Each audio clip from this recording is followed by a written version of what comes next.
Diamond in their home whites. Upton and Young side by side. Speaking of side by side, the Cardinals hope soon they'll be side by side with Cincinnati. Are you folks surprised? I mean, be honest. Did you think the Reds would be this good? St. Louis respecting their abilities. And really, that's the race. That really is the race. And for skipper Tony La Russa, 2,585 wins and domination just about everywhere he has gone. Let's take a look at his lineup. At the very top is Lopez. It's brought to you by KFC. It's Rasmus, Pujols, and Holiday, Ludwig, Schumacher, Molina, Ryan, and Jaime Garcia. All going head-to-head against Rodrigo Munoz Lopez, who rocks and fires. We are underway with the strike over the outside corner. The numbers delivered by our good friends with the UPS store. 13th start of the year. Deserves a better fate than 2 and 4. No question about it. He has thrown the ball very well. There's a lot of ways to look at a guy who barely makes your club in spring training, who you know nothing about essentially coming in. In 12 of his starts, he's gone 6 or more innings 10 times. And that's in what half you look of his at. Starts, Gracie, it's 7 or more innings. That's what you look at. He's a guy that has been so consistent for you. And you didn't know that coming out of spring training, Darren. He was certainly a guy you'd consider a question mark. But he's really done a great job in that number 4 slot. There's a former Diamondback, Felipe Lopez, hit 300 everywhere he went last year, here in Arizona or in Milwaukee, but this time he heads back. Heads back to that dugout. Strike 3 over the inside corner. Lopez came in and hitting .263. That's the old comebacker. Started at the front hip, bring it right back over the inside corner. Eric Cooper, the home plate umpire, ringing it up. He's not a swing and miss pitcher. If he's going to strike you out, he's going to get you that way. Nearly 60% of his strikeouts looking. 60%. League average, half that.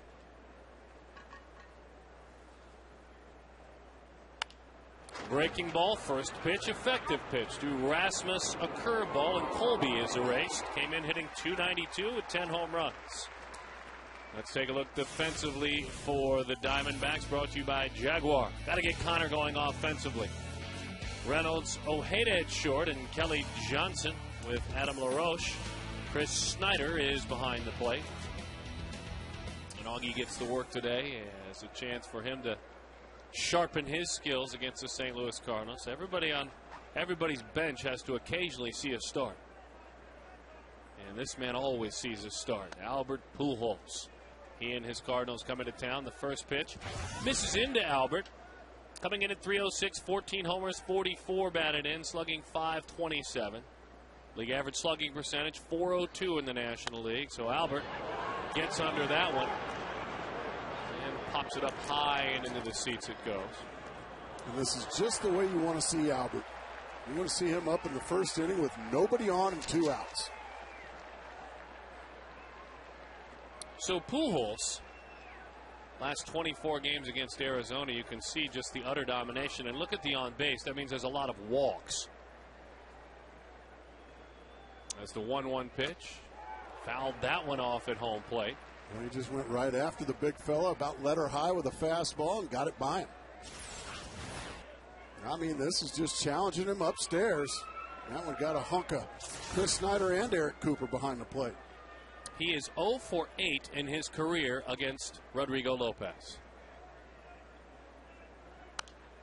And that one is popped up a mile high and behind home plate. It's a funny thing when you think about Pujols, and it's a small sample size, but isn't it interesting? Pujols, with just 2 games worth of at-bats, basically, 0 for 8. But then Manny Ramirez at about, what, 230, 240 against him? I was just about to mention 2 of the better sluggers in all of baseball, and Rodrigo's had very good success against him so far. The 34-year-old right-hander wheels and deals. Curveball got him looking. Maybe, just maybe, a little bit inside of that cranium lives Rodrigo Lopez. And if you can get inside of Albert's head, you've done something.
Tony La Russa across the way, and he hopes his club can keep on winning on this homestand. The young left-hander ready to go, the 23-year-old, and this is the lineup. It's brought to you by Southwest Airlines. Kelly Johnson, Connor Jackson, as we see, getting going a bit. They need more out of him, certainly. Justin Upton, Mark Reynolds, Adam LaRoche, Chris Young, Chris Snyder, Augie Ojeda, and Rodrigo Lopez. Jaime Garcia, he's 23 years old, out of Reynosa in Mexico, went to high school in Texas. I mean, those numbers are accurate, folks. That's the kind of year this rookie is having. That is just ridiculous. Missed all of last season, had Tommy John surgery. Came up through the Cardinal system, and boy, did they find a big-time diamond in this lefty. First pitch is a sinking fastball that dives inside to Kelly Johnson. He can run the fastball anywhere from 88 to 92 miles an hour. Got a good curveball and a good changeup. And he fires a strike right at the belt. 1-1 the count. Garcia last time out pitched against Milwaukee. It was a no decision, a game his team lost, but he went 6 innings, gave up 2 earned runs. Sinking fastball again, 1-2 the count. He gets some good dive on his fastball when it's below the knees. We've heard about him, and we're getting to know him with you tonight, folks. Boy, good hard breaking ball down and away, 2-2. Tough to lay off that one.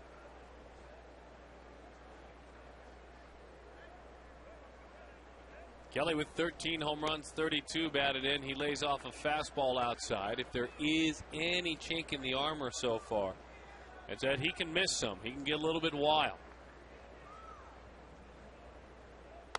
And something like that. That's exactly right. And you know Kelly Johnson will wait it out.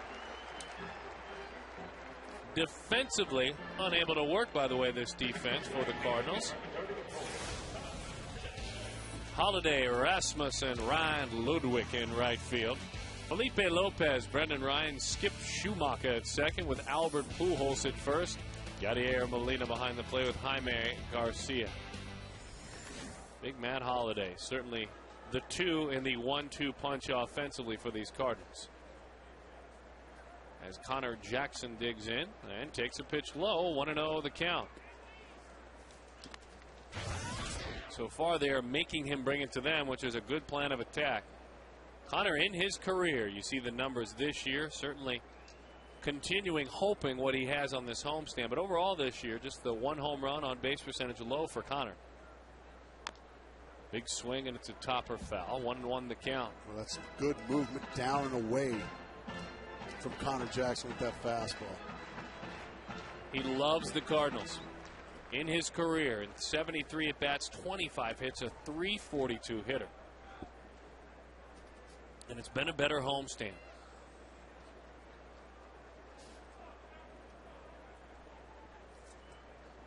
The 1-1 to Connor. High, 2-1 the count. He walked 2 in his last outing against Milwaukee. He walked 3 in the outing previous of that in Cincinnati. Just missed. Really a heck of a play by Molina to corral that one at all. Cardinals' 22nd round pick in 2005, and he signed out of high school. Albert Pujols is there, and he puts it away. So on a 2-1 pitch, Jackson pops up softly to Albert. Had to be frustrated with that result. Yeah, Connor will be disappointed in that result. Chased a pitch way out of the strike zone and just hit a little weak pop-up. But to go back to that selection spot, usually when a young man gets drafted 22nd round out of high school, he goes on to college or junior college. Probably, usually, yeah. This young man said, where do I start? Let's go. Didn't get much money. Need me down, go down to the Gulf Coast League down in Sarasota? All right, no problem.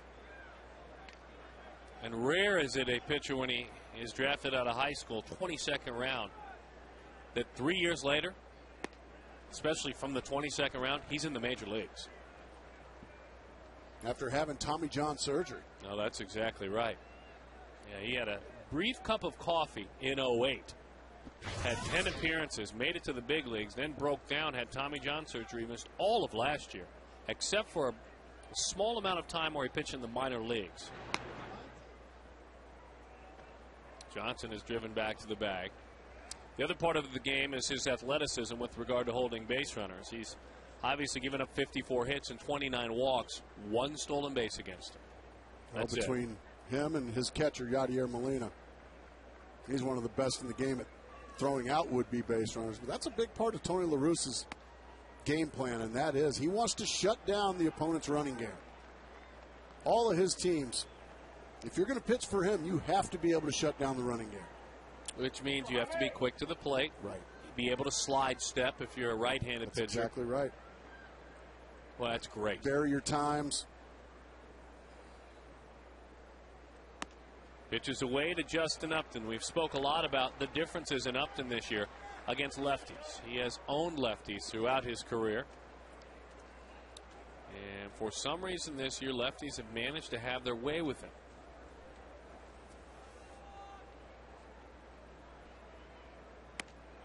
Outside, he'll take that, a 4-pitch walk. So we mentioned the one chink in the armor, and he's showing it early. Can the Diamondbacks take advantage is the big question. Garcia, the 23-year-old, will get a visit. Brendan Ryan will come chat with him. So now Mark Reynolds.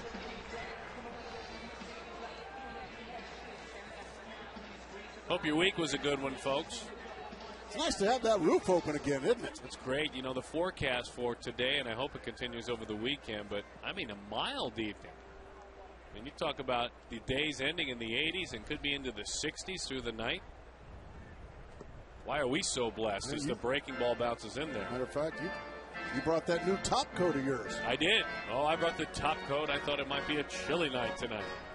It's a nice coat. It is a really nice coat, but I'll let you know. Want to know the count to Mark.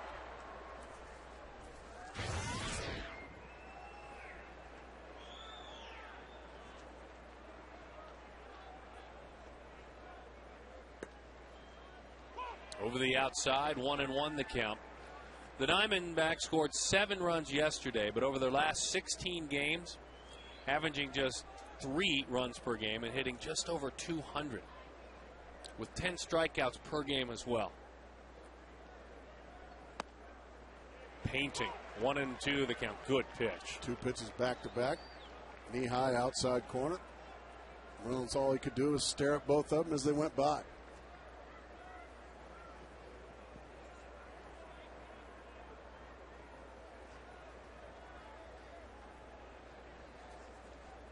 Garcia works from the third base side of the rubber. And a nice job again. Obviously, you have to cut down the running game, and if you're a catcher in the tradition of Mike Matheny, I guess I'll put it that way, you got to be able to block it up. You got to be a backstop back there. Molina is a wall. How good was Matheny? One of the best I played against defensively. I don't know if I've seen a better one. Molina's not far off, is he? Not far. The 2-2. Swing and a miss. That's strike 3. So for the 82nd time this year, Reynolds goes down with a strikeout. Fastball in the middle of the plate. He just swung right through it. So now Adam LaRoche.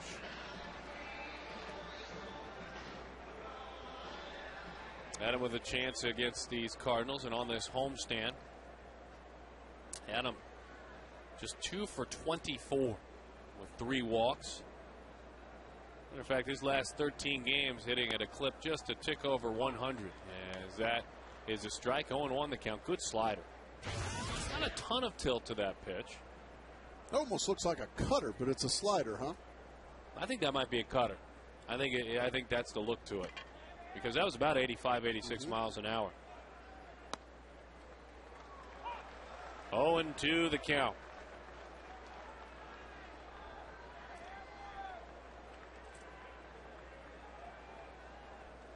Because of the struggles out grinding it. Out early with hitting coach Jack Howell trying to right the ship.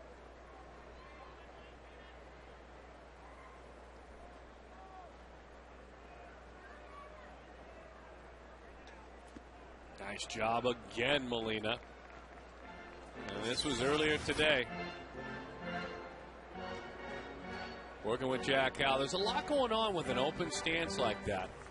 Were your feet aligned? Were you open, closed? Where were you? I was, as a young player, I was closed.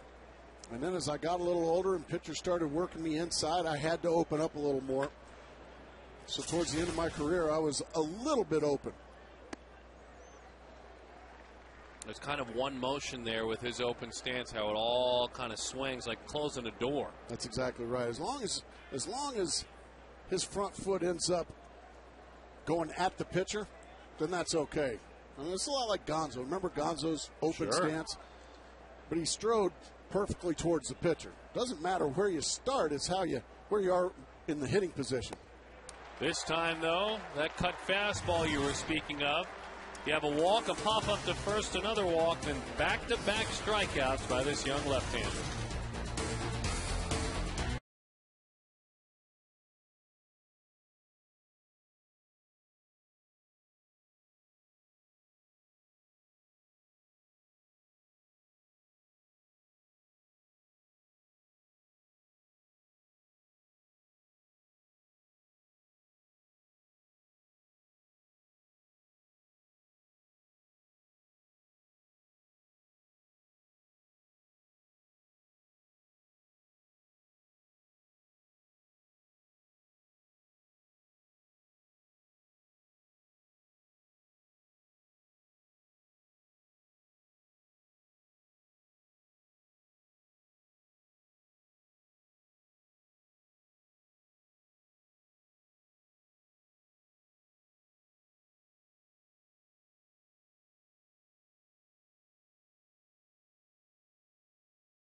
You to think outside of the box. Oh, the Tinkle lady was back. And it worked. Sending out her magical vibe. The Diamondbacks coming all the way back to tie this ball game up yesterday by a score of 7-7. Sometimes when you're having a tough year, you lean on everyone to help you out, including those with maybe magical powers to cast them down into the diamond. Well, Lopez has looked magical so far. Well, didn't the Dodgers get some Russian magic man to think good thoughts from like Moscow for their games? I heard about that. Paid him like 6 figures. I heard about that. Good change up, but it misses in. 1-1 the count. I bet you we could get I bet you if you paid 6 figures to the Tinkle lady, she'd probably tinkle all over the opponents. Well, forget it. I'll think positive. That's my money. If you're going to pay that for thinking positive, I'll just sit up here and think positive thoughts. I'll take the $500,000. Yeah, how about that? Anyway, I just thought that was interesting. I heard about that. Russia. Rodrigo, you will hit the outside corner. Nope, didn't work. This is Holiday against Lopez, April the 19th, and a frozen rope.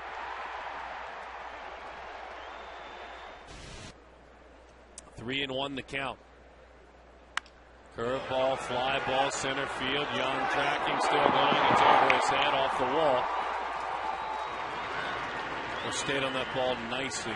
No attempt at all to pull that pitch. Fabulous there for Matt Holliday, and a double. And for Holliday, 17 doubles this year. Oh, he just hits a bolt. Stays on a breaking ball and just crushes it. You can see Chris Young's playing him perfectly. He just wasn't playing deep enough, but he was playing pretty deep. That's how hard he hit that ball. My goodness. Chris Young had it positioned perfect. He just got it over his head. Holiday 1 for 10 on this road trip. The Cardinals did not enjoy their stop in Los Angeles at all. Yeah, they got whipped pretty good, didn't they? They lost all 3 games. St. Louis comes in losers of 4 in a row. They lost in their final game of a 3-gamer with Milwaukee. Then in L.A. lost 12-4, 1-0, and 4-3. And dropped out of first place. They have been as far as 5 games in first place. As that is a strike to Ryan Ludwig. Come on, get on top. Come on, buddy. Carrying that same kind of encouragement. The man who was just in that same spot, Bobby Cox, the same kind of attitude. Saying, get on top. Hit the top of that baseball. That's what we were talking about with Chris Young. Get on top. That was a great segment you did, by the way. That was interesting how, as the 1-1, and the changeup is a dandy. You can see Ludwig with an 877 on base plus slug. 877. League average in that is 731, and you can see the timely hitting that Ryan does this season. There's that guy, Andre Ethier, again. He's starting to hit again, by the way. Starting to feel better, Ethier is. Pitch is outside, 2-2 the count. You could hear Tony La Russa telling him to get on top. Get on top of that baseball. That way you hit a ground ball or a line drive, you don't hit a pop-up.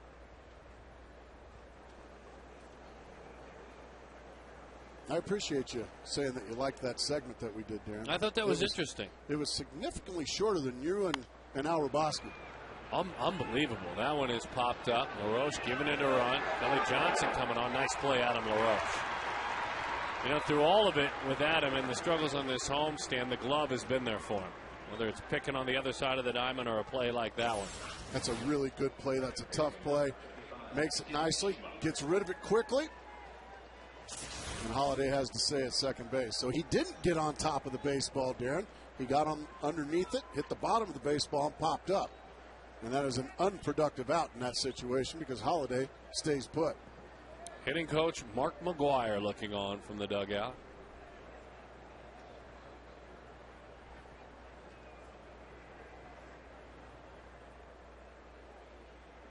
Skip Schumacher, slightly open stance, very close to the plate, takes a pitch that dives away. I guess Al Roboski, the fine color analyst for the St. Louis Cardinals, came over.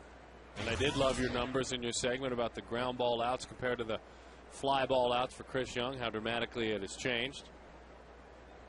But prior to that, Al Roboski broke down every single thing about the city of St. Louis and the Cardinals and their history. 2-0 the count to Schumacher. And we love Al.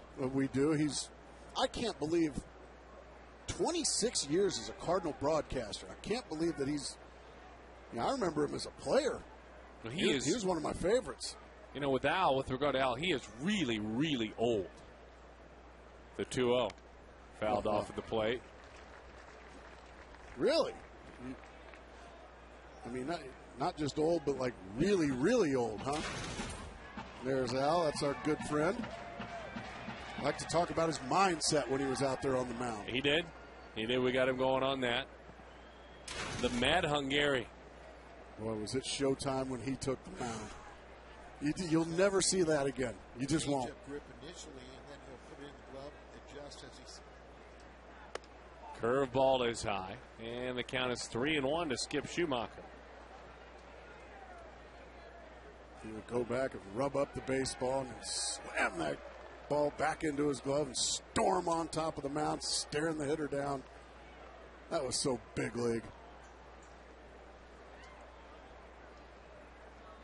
The 3-1. Lifted into left center field. Chasing is Connor Jackson over his head. Up against that wall. Connor takes a spill but opts right back up. Trading places. Schumacher, Holiday, St. Louis, 1-0. Well, they had a lot of trouble offensively in Los Angeles, Darren, and they got swept. It didn't take them long to get on track here in Arizona. Fastball in the middle of the plate on a 3-1 count. Connor Jackson can't get back there in time to make the grab, and then he lands on his wallet there and gets it back in. So for Schumacher, hitting just .238 coming in. That's his 14th RBI.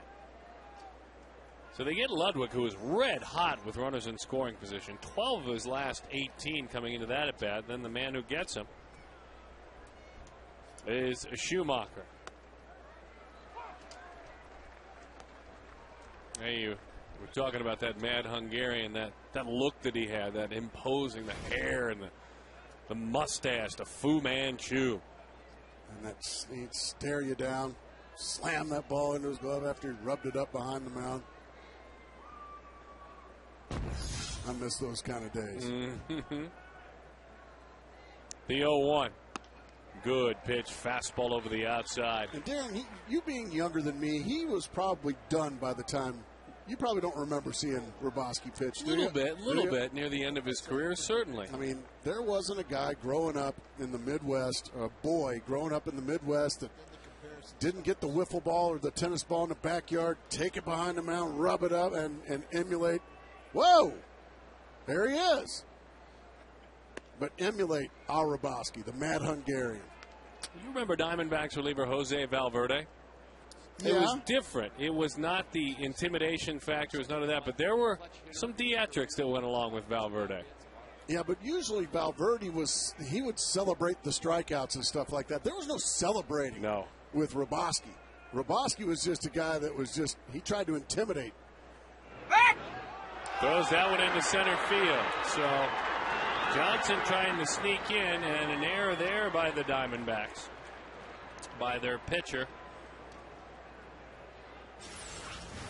That's a huge error. Boy, that is a huge error. Really, I don't know what was going on. It looked like Johnson was not expecting the throw.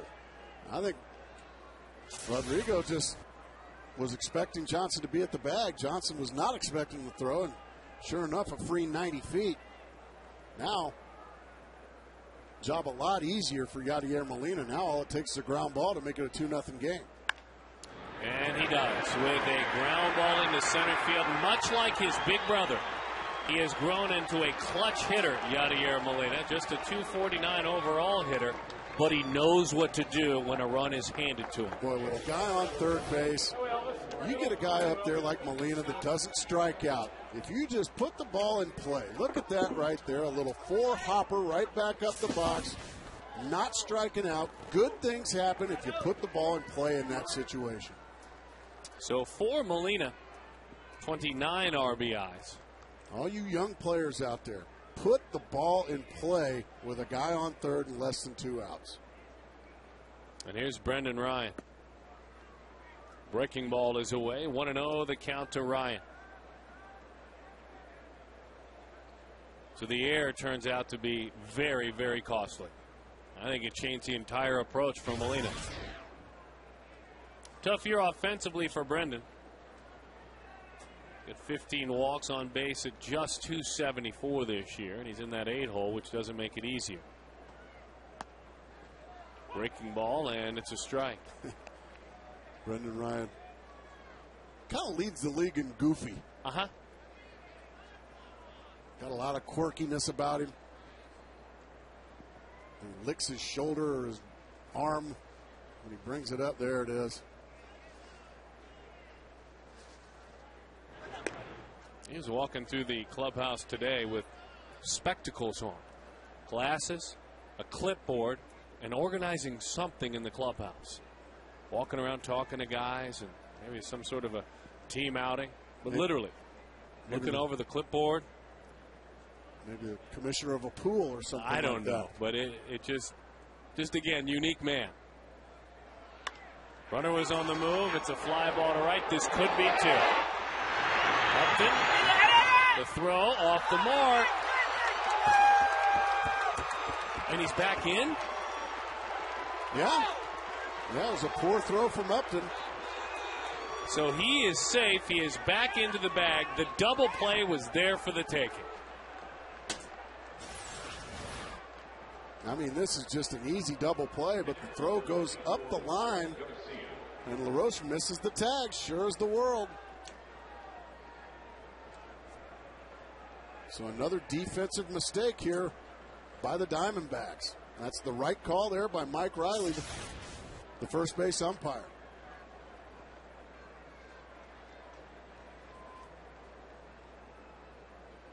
What that does now, that gets the pitcher up, and a pretty decent hitting pitcher, by the way. But also they can start all over the next inning with the top of the order if Rodrigo can retire Garcia in this situation. So the boys got to tighten it up a little bit defensively. This is a very good baseball team you're playing in the St. Louis Cardinals. And one that has lost 4 in a row and is primed to turn things around.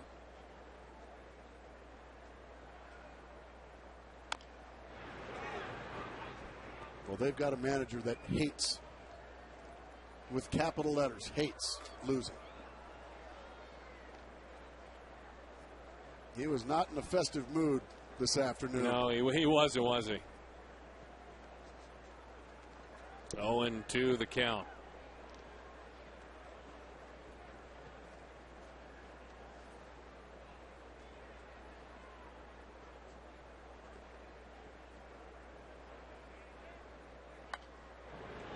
Hanging around, you were mentioning Garcia, 5 of 22 this year with just 4 strikeouts. We have the old rule up here in the booth for a pitcher that if your strikeouts are half or fewer than your at bats, then you're making them make plays. You're officially a tough out as a pitcher if you're doing that. You're right. Breaking ball is in, 1-2 the count. Now these are extra pitches being thrown by Lopez as well. Exactly right. Well, one of the errors was his own doing. That led to a run. And now, as you said, just extra pitches.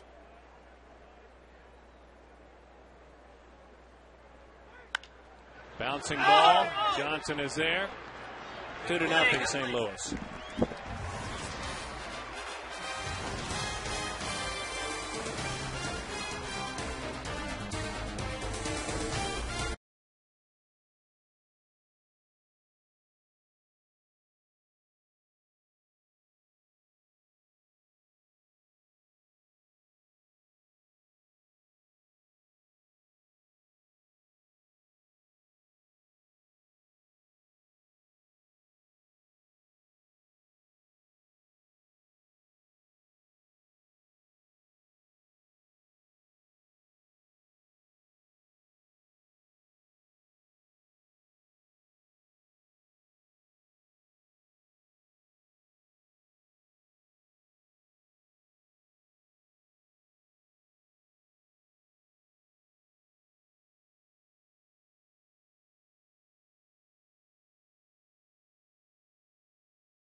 Taking a look back on this date in 1990.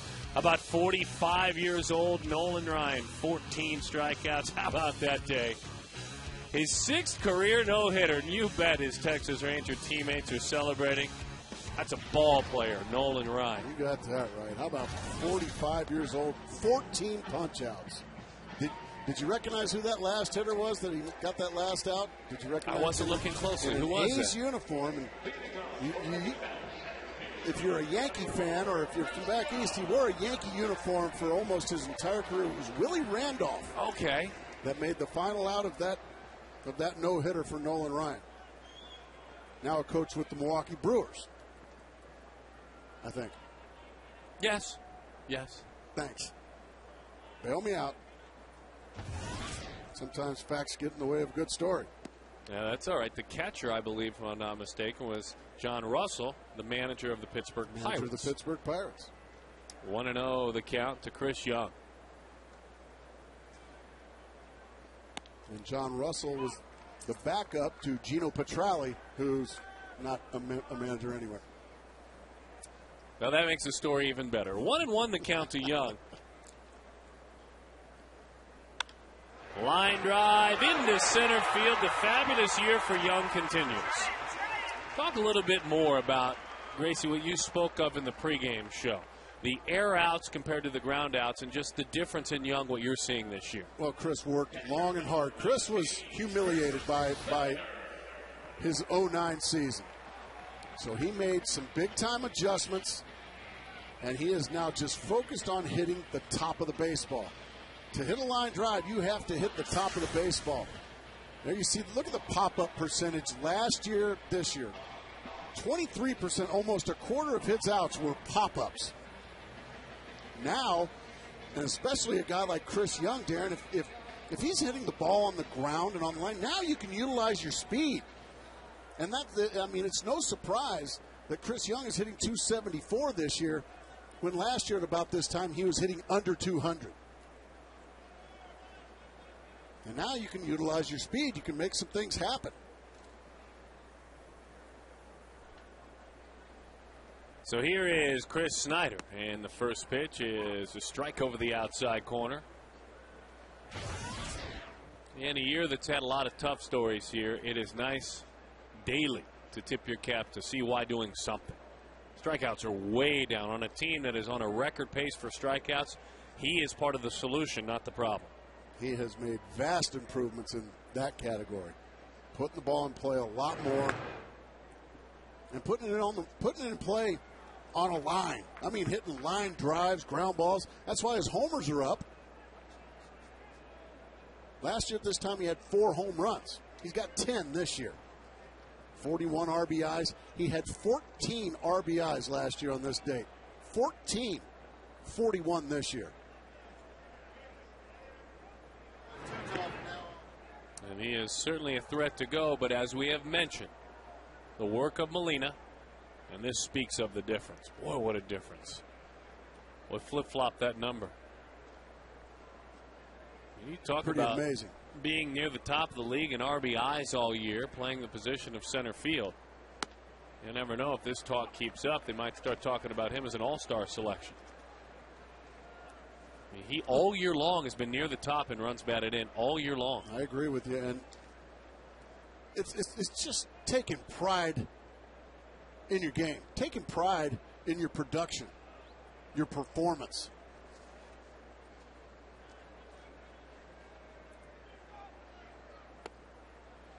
Well, that cutter is a nasty pitch, isn't it? He looks to me like he's got a sink full of nasty pitches. Oh, goodness gracious. There's a reason his ERA is in the mid-ones. He's got a lot to choose from every time he reaches in his bag of tricks. 2 earned runs or less in all 11 of his starts. One of the best starts to a season in any year. John Tuner went 12 in 1988. Edison Volquez went 12 in 08. Ubaldo this year went 12.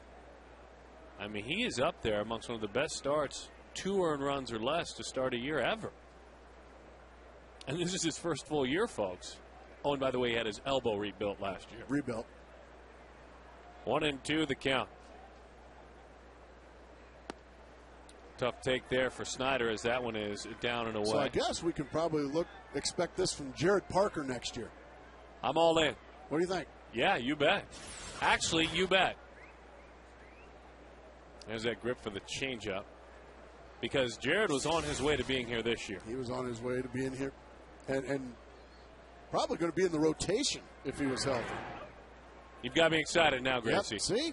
I'm a glass half full guy, Darren. I was not happy about that. No. Should have been double play a half inning ago, but now you've got me excited. You banged the table and I did. Broke it. I didn't, but I banged the table. Scared me. 2-2 the count. But You're now, okay now. I'll bring you where you need to be. Boy, he had a huge jump. Young did. It was fouled off at the plate. I guess if you're going to steal against a combo of Garcia-Molina, you've got to be a gambler. You just have to do what Chris Go did. on his first move. That's exactly right. He guessed right, and Snyder fouled it off. You can't expect Snyder to take that pitch. He's got 2 strikes. He's got to be swinging the bat. But he had a great jump. You are Mr. Blue Skies, I'll tell you. 2-2. That's not the first time you've called me that. I kind of like it. He goes, and that one is fouled off at the plate. That's that cutter. He had another good jump. Snyder's battling in there.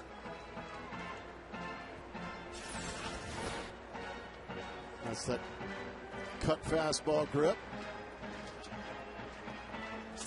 That looked more like a slider.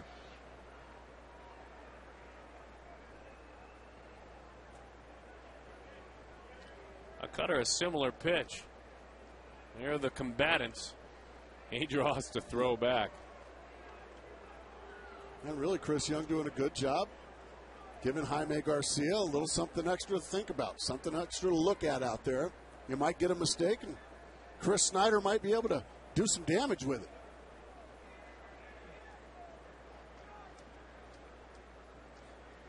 Nothing doing. It's a bouncing ball. Flagging it is Lopez. There's one on the first. That's a double play. 2 outs.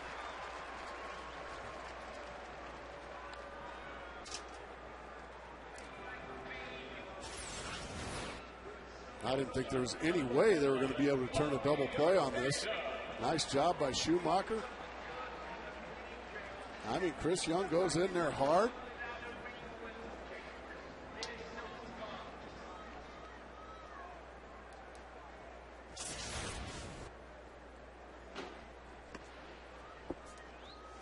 Want to remind everyone that every time a D-back hits a home run this season, Fulton Homes will donate $150 to the Central Arizona Mountain Rescue Association.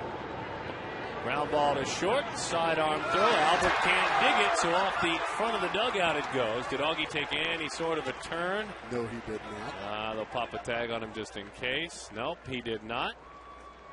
If, again, you're Augie and you take a turn towards second and intent comes into it, Gracie, then you're eligible to be tagged, but here's what got him on. Throw in the dirt. Pujols can't come up with it.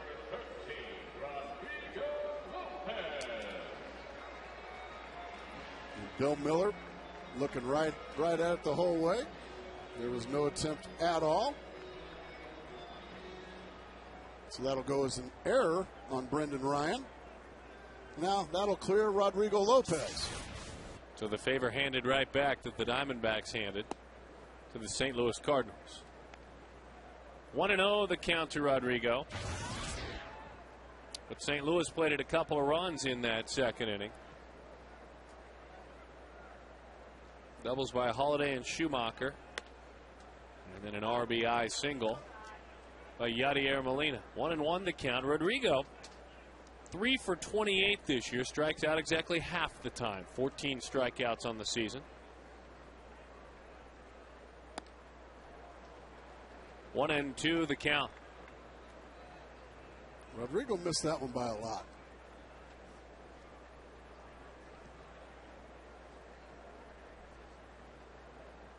This is a fun matchup. A couple of pitchers separated in age by quite a bit, both born in Mexico, going toe-to-toe.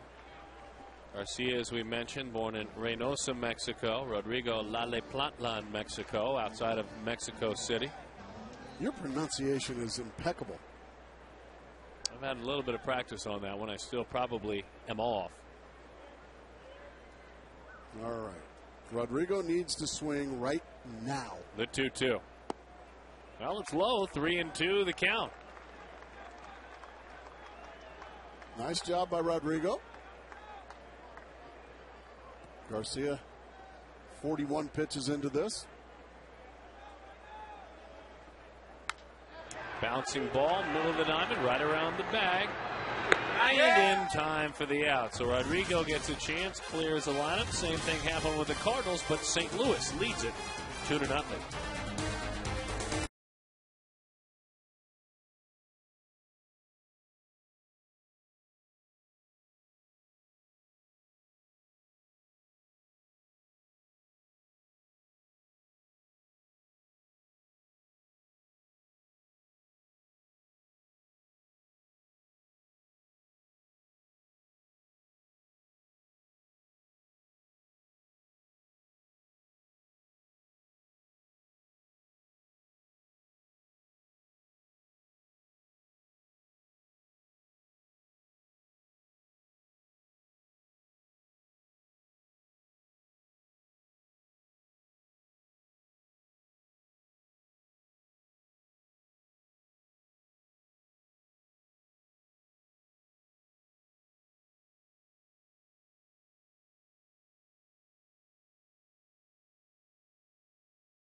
the fan poll, the text poll tonight. What is it tonight? Well, which opposing player will bring the most heat in June? Text A, B, C, or D to 36929. Is it A, Dustin Pedroia? Is it B, Max Scherzer? Is it C, Derek Jeter? Or is it D, Carl Crawford? Who will bring the most heat to these Diamondbacks? One blue eye, one brown eye. One of these days, I'll tell you what, the Detroit Tigers are going to realize they got themselves a good future closer They don't. in Max Scherzer. Man, I can't wait. Well, I'm going to go with E, Miguel Cabrera of the Detroit Tigers. Really? Yes. He's having a huge year. Are you kidding me?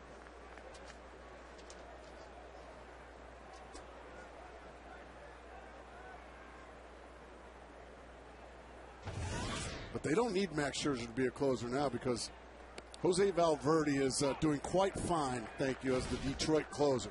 There's your guy. That's the guy bringing the heat right there. Are you kidding me? Look at that OPS, Gracie. You've always been a big follower of OPS, on base plus slugging. Is that good?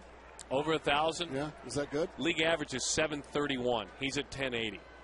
So that's E, Miguel Cabrera. And I'm going with F. Who? I'll tell you in a minute. Justin Verlander. How about Justin Verlander? He'll bring some gas. Nope. Not thinking about him. Okay, well. 1-2 the count to Felipe Lopez. Bouncing ball. Mark Reynolds flags it. Fielding, firing, and he got it.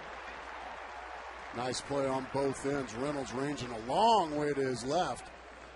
And then on the other end, Adam LaRoche with a nice play, picking it out of the dirt with the forehand, snatching it nicely. Nice play there. I have a different guy I'm looking forward to seeing. And who might that be? You might just have to wait a minute. Okay, I'm not going to play your little game anymore. You know how you always make me antsy and tease me. Yeah, it's one of my favorite players. Here's Colby Rasmus. First pitch is a strike. Oh, I can't wait to see F.U. in Fenway Park. He's going to bring the heat. I'll tell you what, Look he is at having him. a great year as well. Look at that OPS. Is that good? Oh, that's, again, league average is 731. His is 1042. In on the hands, popped up, racing is Augie Ojeda. He's got it. Nice play, Augie Ojeda. Two fine plays defensively by the left side of that Diamondbacks infield. First Reynolds, and now Augie Ojeda. Man, that ball had trouble written all over it. There was no way Connor Jackson was going to be able to get in quick enough as he breaks his bat. Augie having to track a long, long ways. Beautiful play.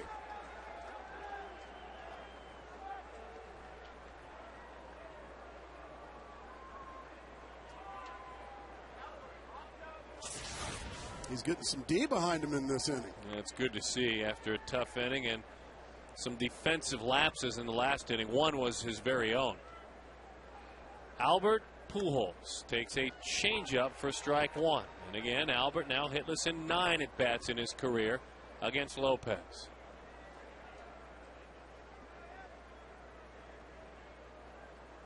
Curveball, 0-2 the count. He is getting a steady diet of off-speed stuff. That must be in foul territory somewhere. Albert was 1 for 11 in L.A. as that one misses outside.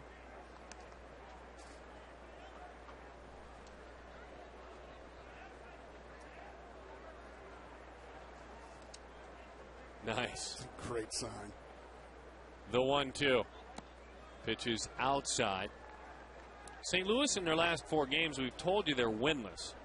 Hitting just 194. They are 2 for their last 24 with runners in scoring position. They have just had an offensive shutdown of late. Pounces on that one and hits it foul. Albert saying before the game today, catching up with him, that at times like this, even 3 or 4 games, he's not used to it. And you can see what he was doing. He said, I spend a lot of time on the tee. I just go in and get back to basics. But at times you can even just dry swing. Just watch yourself in the mirror. Watch your mechanics. Not a big video guy with regard to his own swing. As that one buried in after a changeup and a curveball that set it up. 0 for 10 now in his career against Rodrigo Lopez. 2-0.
So far, I knocked on wood as I said that. Mark Reynolds and Albert Pujols, looking forward to having that one for you tomorrow right here on Fox Sports Arizona, all part of a huge month of June. Gracie, what do you make of that? What do you make of the attack Rodrigo Lopez just put on Albert Pujols? He just put a great sequence on him. Had Albert as that one's fouled off. Had Albert looking for off-speed stuff and just came right in on his knuckles. And you rarely see Albert Pujols look bad in back-to-back at-bats. And so far, he has against Rodrigo Lopez. So buyer beware, though, when it comes to that. 0-2 the count to Kelly Johnson.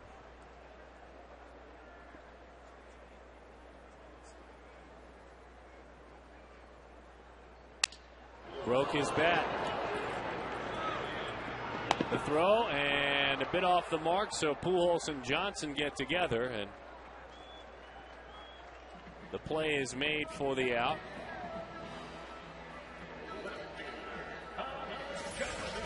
Oh, the fastball in. That one just shatters his bat, and then Pujols. That is a dangerous play for a first baseman because you're not moving at all, and the base runner's coming full blast at you. But it was called a charge because he was set. Had his feet set. That was a charge on Kelly Johnson. He was right up under the hoop, though. That's the thing. If you're under the hoop. Yeah, it was a charge, not a block. I think he was inside the little arc under the hoop, yeah. Okay. That's the NBA. Bouncing ball, bat goes one way, Albert goes a long way. The lob is high, and he throws it away. Not sure how they will rule that one. Boy, Pujols went an awful long way off the bag there. Remember we were talking about that with Miguel Cabrera and the Tiger? That's just a difficult play that it's really an easy play if the first baseman just goes to first base on this. This ball is right at the second baseman. But Pujols decides to make the play, and that's just too difficult to do right there in that situation. So Connor Jackson, he's on base due to the second error of the game.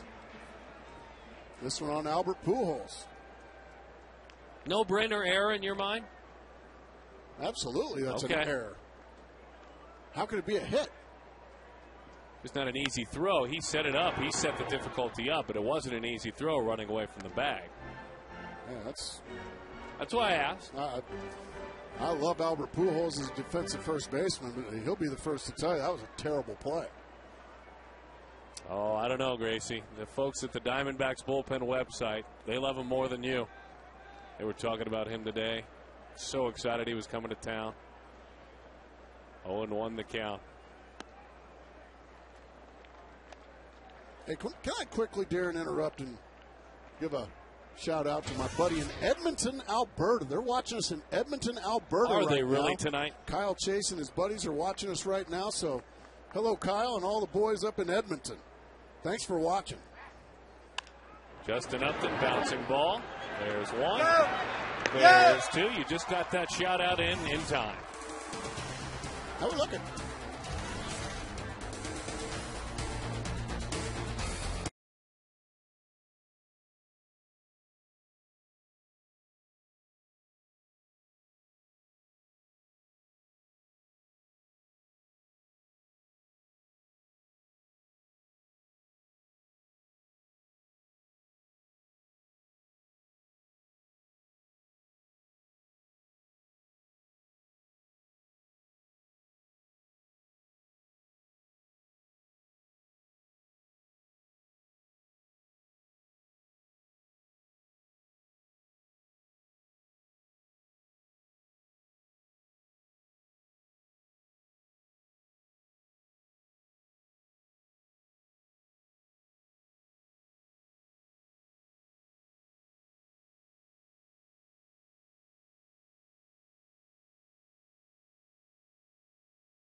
I tell you, folks, you're going to love this trivia question. Brought to you by our good friends with AT&T.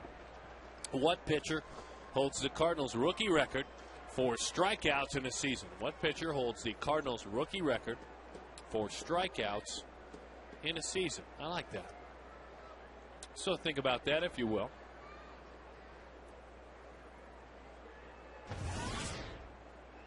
That pitch is outside. A changeup to Holiday.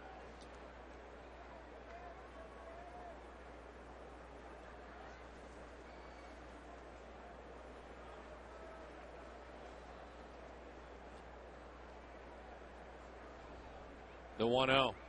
Gas.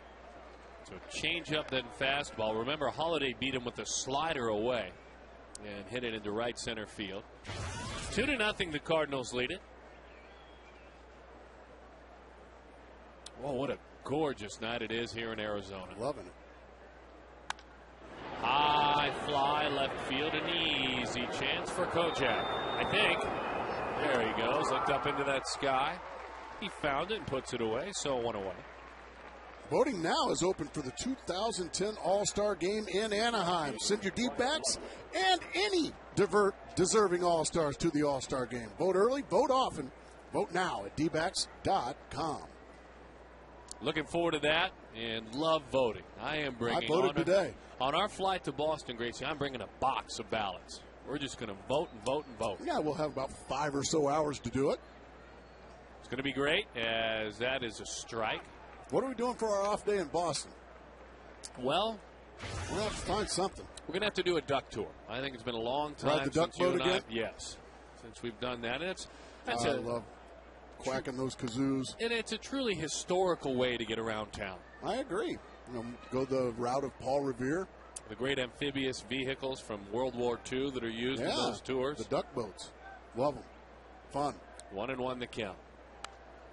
It's the only way to see Boston, Massachusetts. Well, right into the water, and then I'm looking forward to you, as you always do on the road, taking me out for a really nice dinner.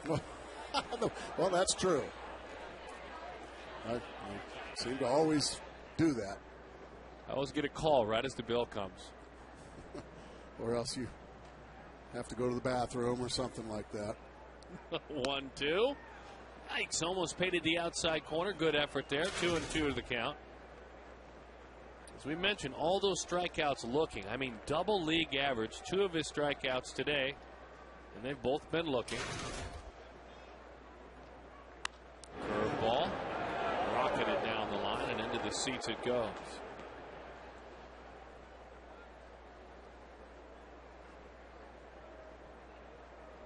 Well, on a day that the Diamondbacks and some of their players get mohawks, we are finding some interesting hair and beards in the stands. I mean, staff getting mohawks as well. Wow, Bat Boy's getting mohawks. Just got a piece of the bat that was fouled off, and then got a piece of Snyder.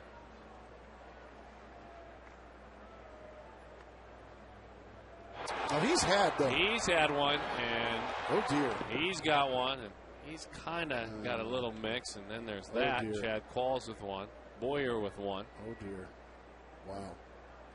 And there's that. Yeah, that's not a mohawk. Whoa, that's a woolly booger. That's kind of an Al Raboski look there. Good to have Robert De Niro with us.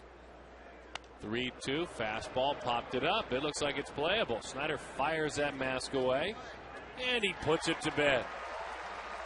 So a couple of tough hitters back to back, both outs in the air, relatively easy opportunities.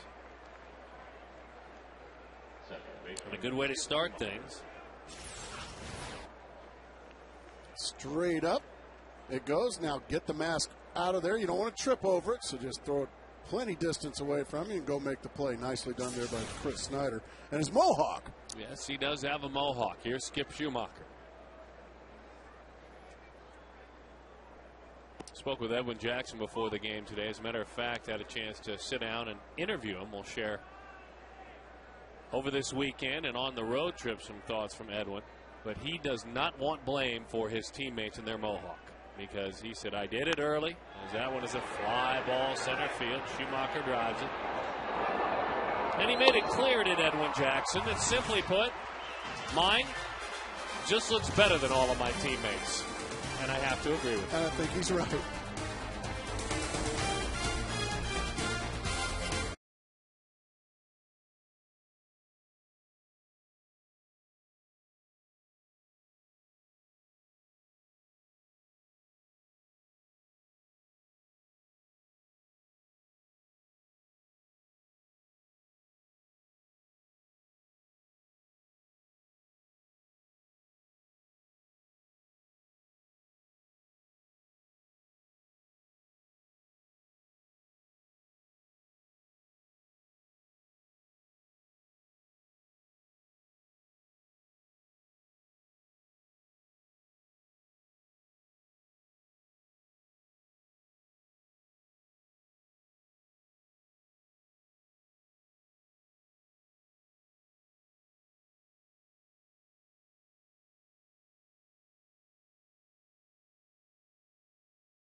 I like this question. I took a guess through the truck, and I got it right. The answer to this, the rookie strikeout record, he's now an outfielder. It is Rick Ankiel in 2000. That's a lot of strikeouts, nearly 200 as a rookie. Mark Reynolds to lead it off. Let's bring in Mark McClune with some thoughts. Mark? Yeah, Mark Reynolds talking pregame to number of reporters about the number of pitches that he has gotten hit by this season. 7 so far. That's actually a high for his career during the season. He thinks the book is kind of out on him, that pitchers are trying to pitch him inside, and he's kind of diving into them. Kind of looked like he was right there. And pitchers are finding that if you back him off the plate now, he isn't being is successful. Now, my question to the two of you is are you seeing that out of Mark Reynolds? And Gracie, what do you remember about 1997? Bobbled out there at second base. Reynolds reaches on an error by Schumacher. Oh, what's going on with these Cardinals? They played poor baseball in Los Angeles and now defensively struggling tonight. That is 3 errors for St. Louis.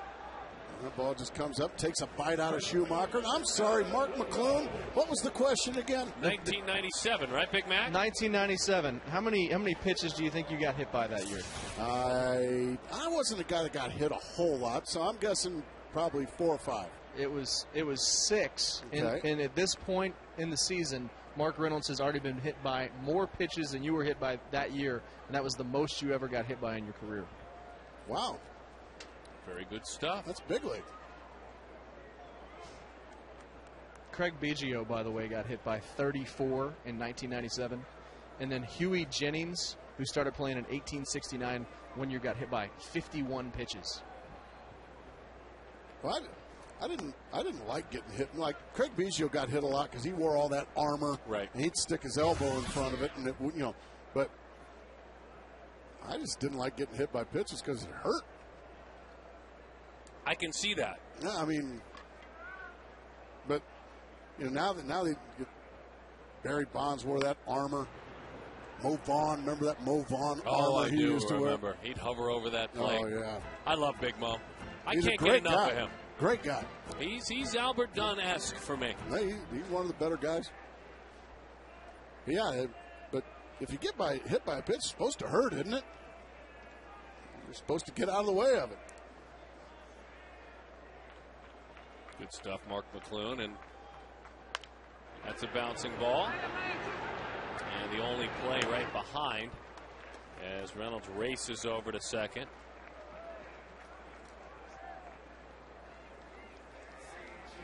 There you go.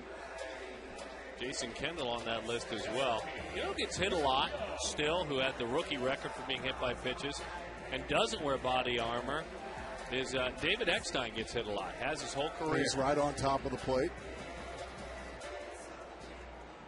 He's having himself a nice year in San Diego. Padres still winning. Still winning. Defying everybody's logic. Taking on Seattle tonight. Everybody else, by the way, playing interleague baseball. Everyone else playing interleague baseball except for these two teams. I mean, you have some fun series. You have the White Sox beating the Cubs 10-5. That is always a war. Man, you can just between every inning, there's a fight breaking out in the stands. Pitches away, 2-0 the count. Angels and Dodgers, second inning, scoreless game. You have Oakland and San Francisco. It's funny in those Cub-White Sox series. Like, there's always a delay because everybody, like the pitcher will step off, everybody, because there'll be a ruckus, and all the players will stand and watch the fight for a little while. And, okay, let's get back to playing baseball. 3-0 the count. I remember back in the old days in rivalries when there were fights on the field. Oh, yeah. Absolutely. Don't see that as much anymore. And I need more. You're ornery today. You're big league. I like it. 3-0 the count to Chris Young. Thank you, by the way, as he deals just off the plate. That looked like he was absolutely pitching around Chris Young right there, and I don't blame him.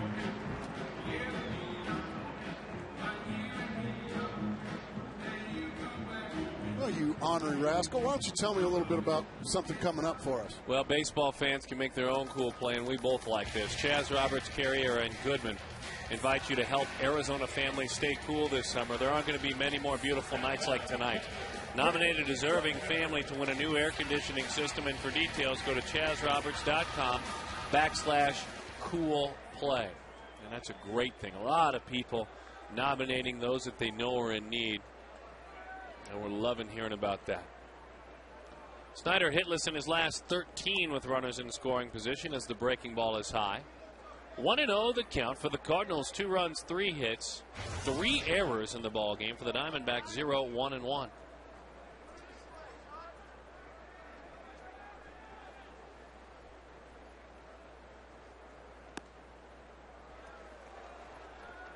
All of a sudden having trouble throwing strikes is Jaime Garcia.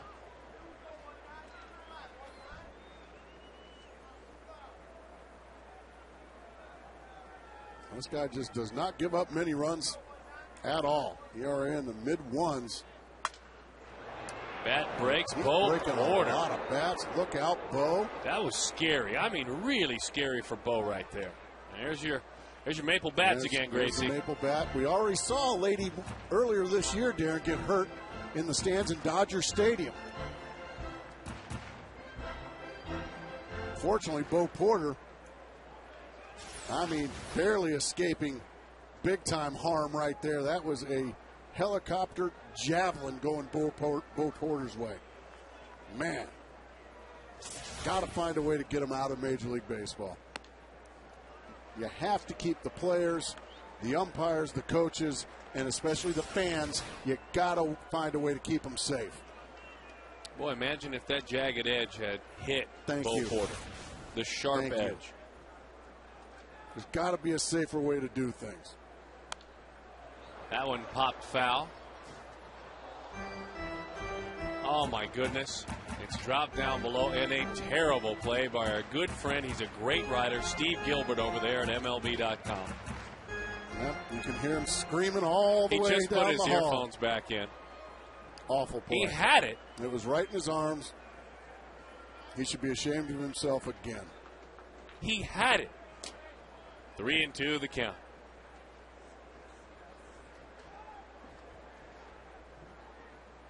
Runners go, and it's popped up.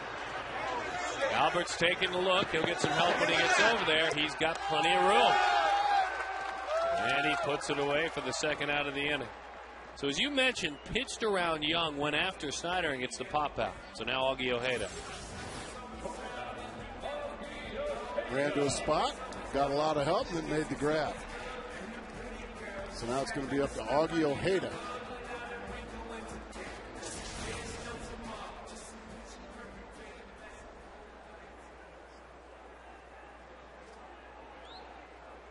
Augie reached last time up, reached on an error.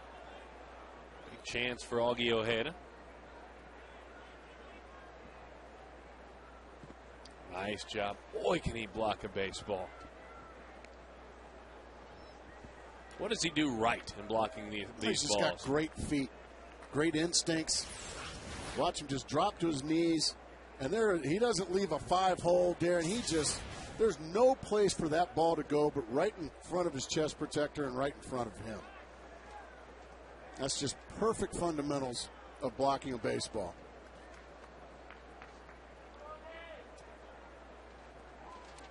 He's not trying to catch it. He's trying to block it. That's the difference.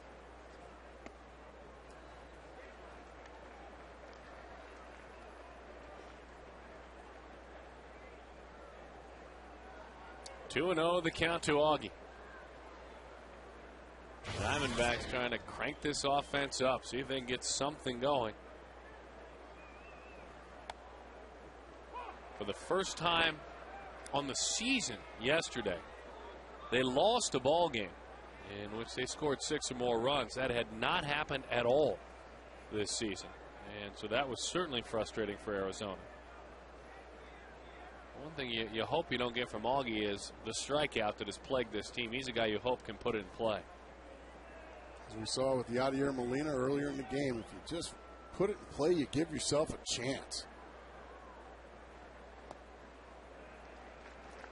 And also, Augie's not going to be chasing those pitches either. Nope.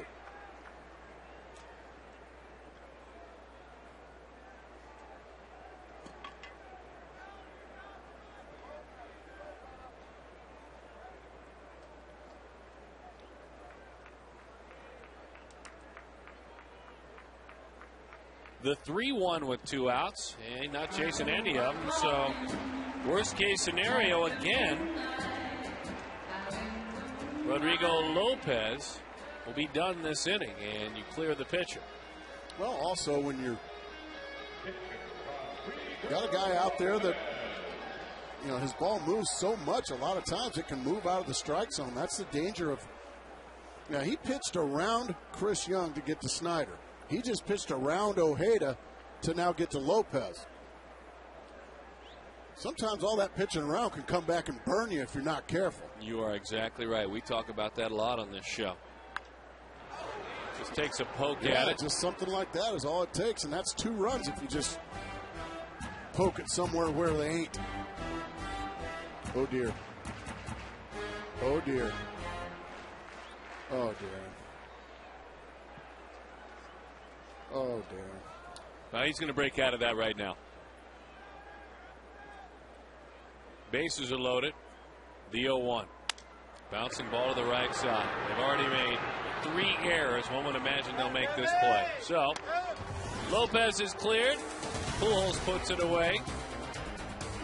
2-0.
Rodrigo, we know that his tool belt has just about every pitch that you can throw. And Rodrigo there, that's the changeup. It's similar to the way Ian Kennedy throws his. The Vulcan changeup. That's exactly right. I guess there is, as he gets on the side of this, that is the fastball. And then on the other side, that's a breaking ball. You can see how he's holding the ball off center. That is a breaking ball and a curveball. So the grips and the pitches as his club, not getting it going offensively just yet. You can see about half the time he'll throw a fastball, but you can add a cutter. A cutter is a fastball as well. That one runs away from a right-handed hitter. Slider and a curveball. Bring back the Racing Gracies. I'm telling you what. We started talking about that last year. We've never had them. No, How can you bring them back? I'm telling you, I have been talking to this organization and talking to them more publicly through the airwaves. I like to do my negotiating through the media. Exactly. Yadier Molina grounds it out to short, and Augie Ojeda makes the play. Well, we don't want the Racing Gracies. Well, it can be one Gracie. You know, it's the Cubs Gracie, and he never wins. He's always behind, and he comes up short. And then you have, you know, the world champion Gracie, and he's got a ring, and he's holding the trophy, and he wins a lot. Then there's the broadcasting Gracie, runner with a coat and tie. Yeah, a microphone. And maybe a nice top coat. But well, I'll let you know if it's nice. And I was asking for it last year. We've been asking for it. The fans now have asked for it again. I am pleading. No, we don't want those. We don't. Fans, I'm telling you. Now, really, you want the Chicago Cub Gracie, and you want him to never win? That's hard. That one is outside. 1-1 the count. Now, we don't want the racing Gracies, folks, so don't bring any of those signs anymore, please. Bring signs, but not those. Got the inside part of the plate.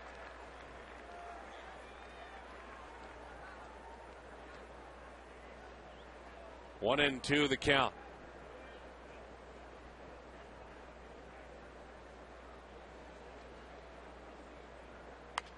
Off the end of the bat.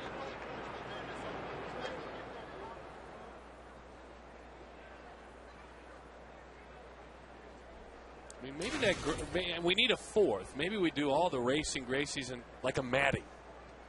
And yeah, we could get just with a Matty scowl. Involved. Yeah. And he's always mad at the loser Cub Gracie because he never wins. He's just yelling at him. Breaking ball is fouled off. I mean, he yelled at me a lot when we were teammates, trust me. You know, maybe he could be in it. How about a Gonzo? Well, maybe he'll text us at some point. Haven't gotten a text from him. There's Gonzo.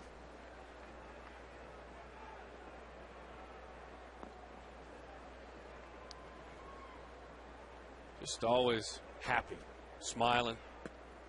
Strike three, got him. A two-seam fastball sinking. Ryan is done.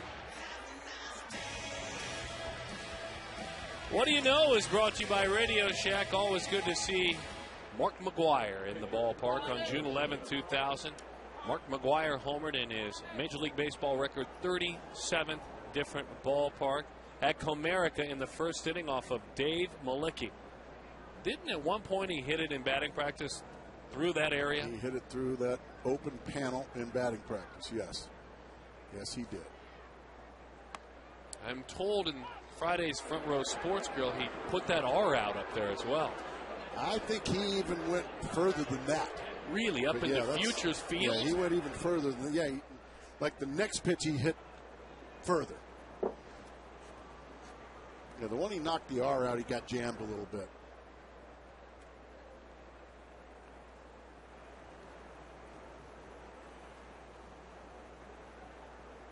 Oh, and 1 the count. That one is fouled off. So, I mean, you're saying like that high, he hit it that far, off like the Mets. Yes. Oh, my goodness, in batting practice. I mean, look at how far that is. That's a long ways.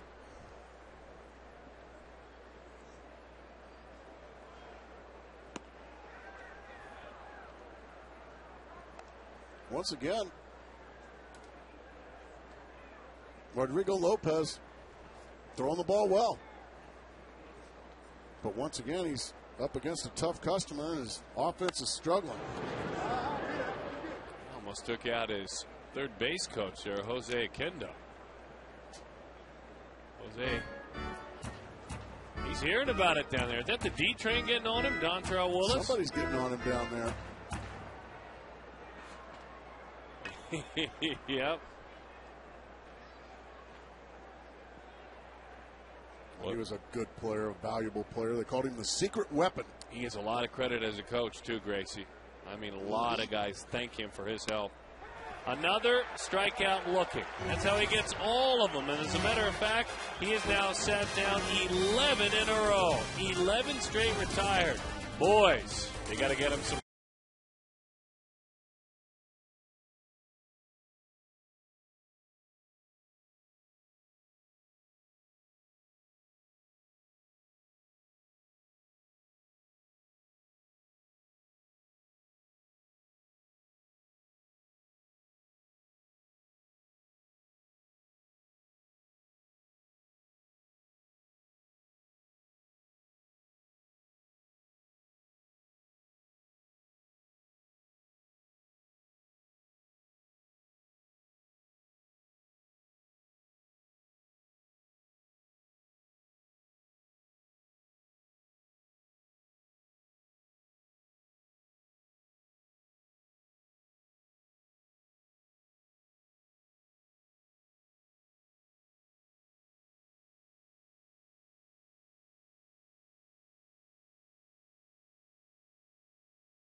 alongside this young, talented left-hander, Jaime Garcia.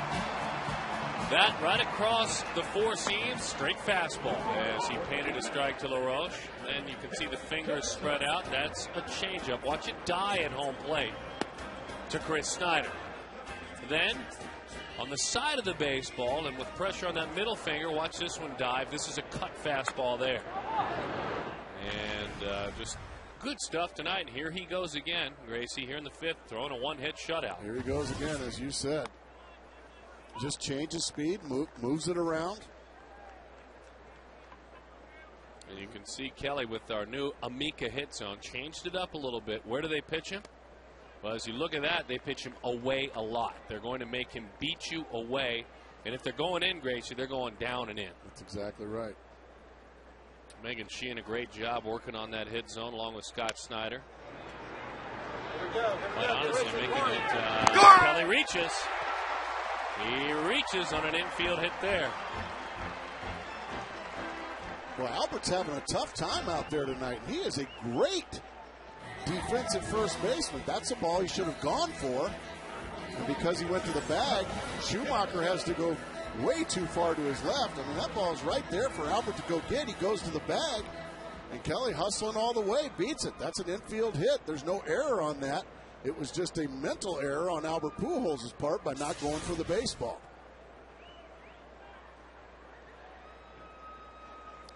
Well, these Cardinals have just been gift-wrapping way too many situations here, Darren. The Diamondbacks have got to find a way to take advantage. Yeah, there have been wild throws. Pujols with a throwing error.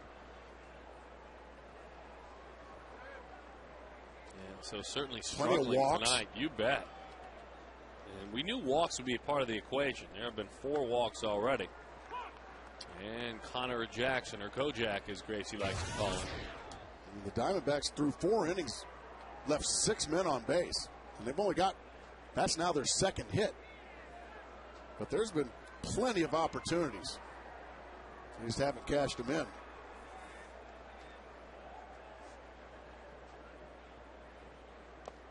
And that pitch is low.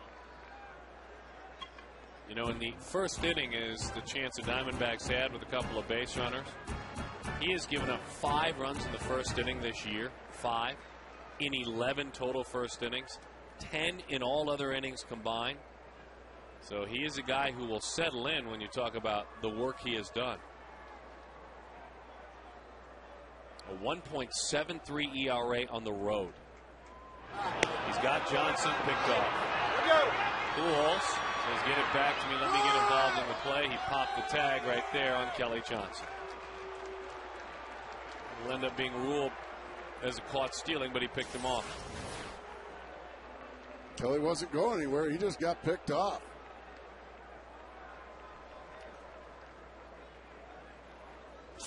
One, 3, 4, 3 if you're scoring at home with us.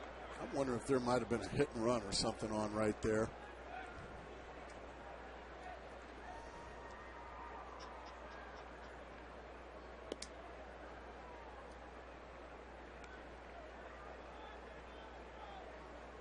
Three and 1 the count.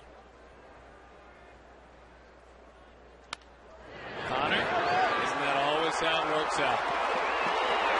Laying it on a backhand is Holiday. And Connor Jackson with the double. Now, you won't catch us up here saying that would have driven in a run because the at-bat would have changed. But you will catch us saying, isn't that always how it works out? Connor Jackson got a good pitch to hit on 3 and 1. He rifled it down the left field line. Fastball down. Puts a solid swing on that one. And by the time Holiday gets it in, now Connor Jackson stands at second base, but with 1 out.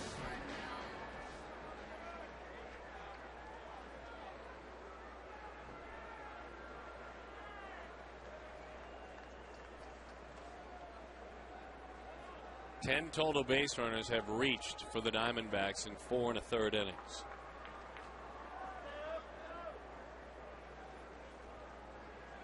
Justin grounded into a double play to end things in the 3rd inning. Now he'll step out.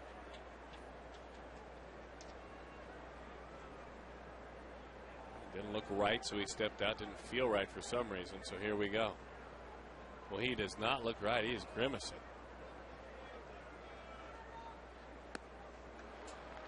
changeup, swings, and he misses. Well, there's Justin, and why don't you spend your weekends in Uptown, the exclusive new fan zone behind all-star right fielder Justin Upton. Tickets start at just $15 and include a limited edition Uptown Rally Towel. Call 602-462-4794 or visit dbacks.com/uptown. That's a good read, Gracie. It's a Thank good, you. solid bring on a Friday night. 1-1 the count. Lengthy. See if Upton can drive this run in. Slow curveball, has only thrown 3 or 4 of those. As that one misses high. 2-1 the count. Justin also walked back in the first inning. A dramatic ground ball pitcher is this left-hander. But this one's in the air.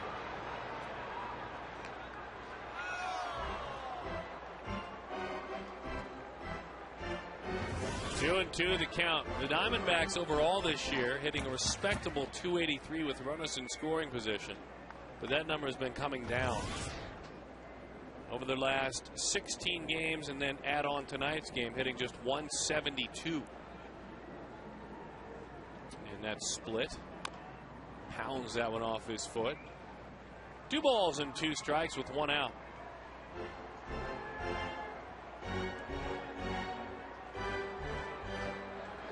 Hey, some of our folks out there in center field enjoying this ballpark. Out in the Diamond Club peeking over. Good to have all of you, whether you're watching from home or if you've made your way out tonight. Swings and misses at a changeup. And Upton goes down on strikes for the 84th time this year. It's a big time changeup he throws. Justin right over the top of it. Arizona yesterday struck out 16 times in the ball game.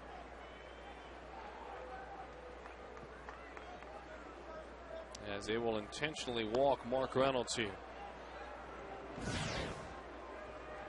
The Diamondbacks right now are striking out once out of every 4.1 at bats. Well, they're on pace to break about a 60-year-old record, isn't it? Well, that would be actually in the last 60 years. That you're exactly right. That 4.1 would be the highest strikeout per at bat ratio in the last 60 years. As now, Adam LaRoche. Let's hope after the walk to Reynolds, a little contact here, and LaRoche can get it rolling. It's been a tough homestand. And he, for quite some time this year, hung in nicely against left-handed pitching. Arizona trails it 2-0.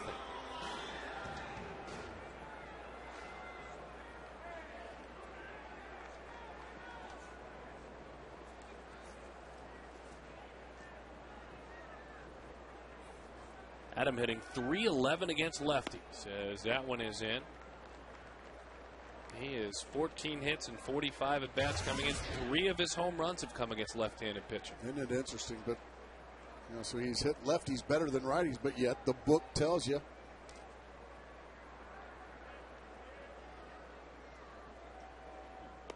Outside, 2-0 the count. Molina wants to talk with his young pitcher. You got a 2-0 count in this situation. You also got Chris Young on deck. You do not want to walk Adam LaRoche if you're Garcia in this situation. Chris Young been getting a lot of big hits this year.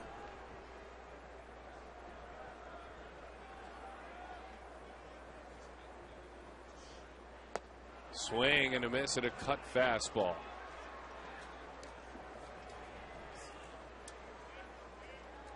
Pitch down and out of the zone. LaRoche chased it, and now it's a 2-1 count.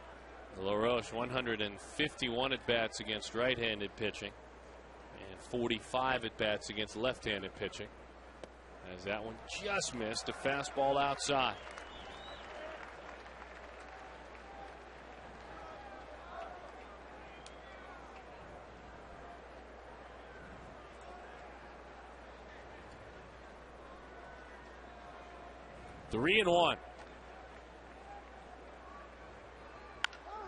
shot down the line, and it's in there. He unloads on the southpaw. 1 run is in. Bo Porter will stop the runner at third. Adam LaRoche gets it done. And good to see, boy, what a tough homestand it has been for the Diamondbacks first baseman.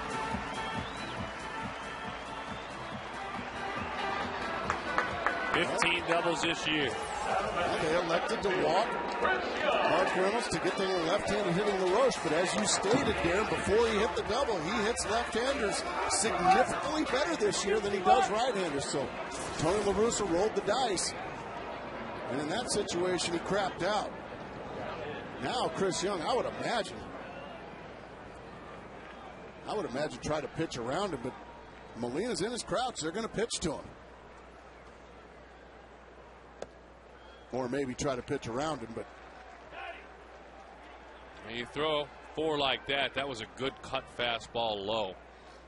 If he hits it, he hits right down into the dirt. So the young lefty, 204 is what opponents hit against this rookie with runners in scoring position. So that was a big hit for LaRoche for a lot of reasons.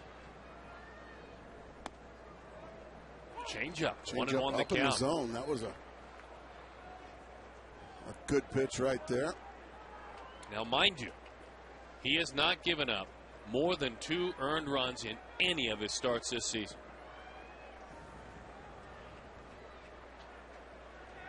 That's how good he has been. Second in the National League to Jimenez in ERA. Well, that's a great pitch right there on the outside corner.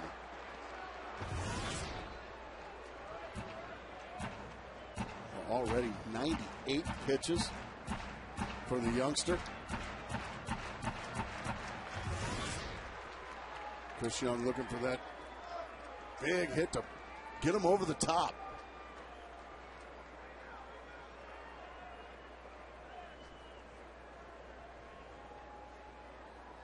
Young in that crouch we've gotten used to. Takes just high. Did he pull a changeup there? He pulled a changeup right there. I don't think it was inside, even though Chris was ducking away from it. I think it was called up more than it was in. Yeah, it was the changeup. It was on the plate, but it was just a little bit up, I guess. Scary. Scary. All right, 2-2. In. And into the dirt. Nice play again by Molina. Again, that's a play you won't see anywhere tomorrow in a box score. That just saved a run.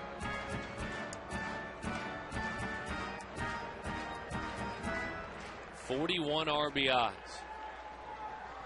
There with names like Roland and Hayward and Ryan Howard.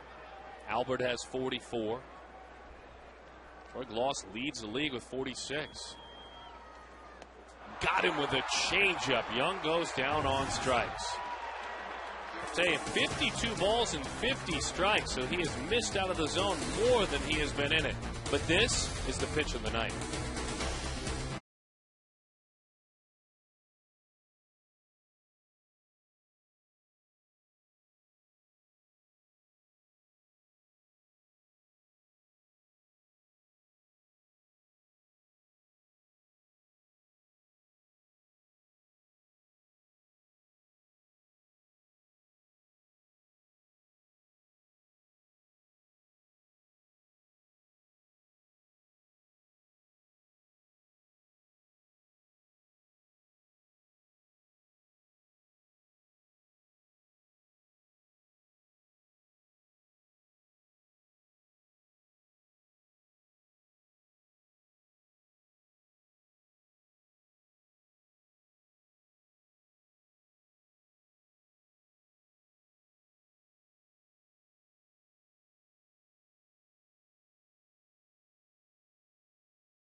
Kachinko, Kachinko, Gila River Casinos.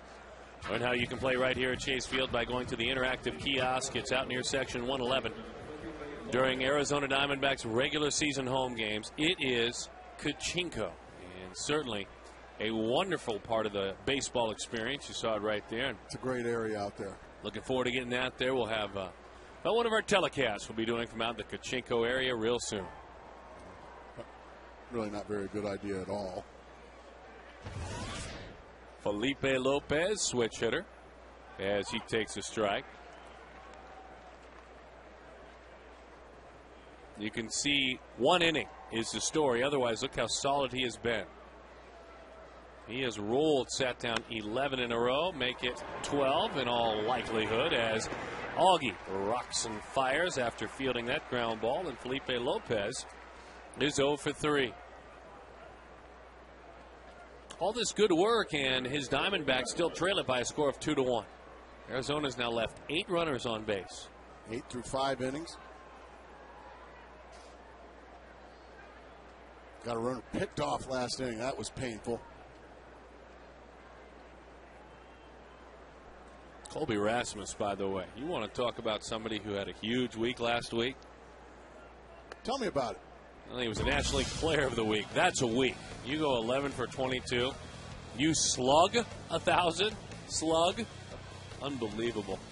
League average slugging percentage 402, just for you folks at home.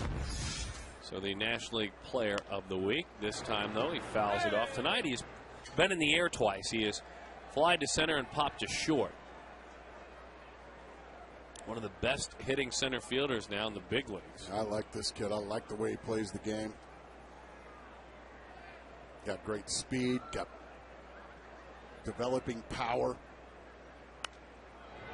Boy, he is in the air again. Chris Snyder gets rid of that mask. Chris with the catch.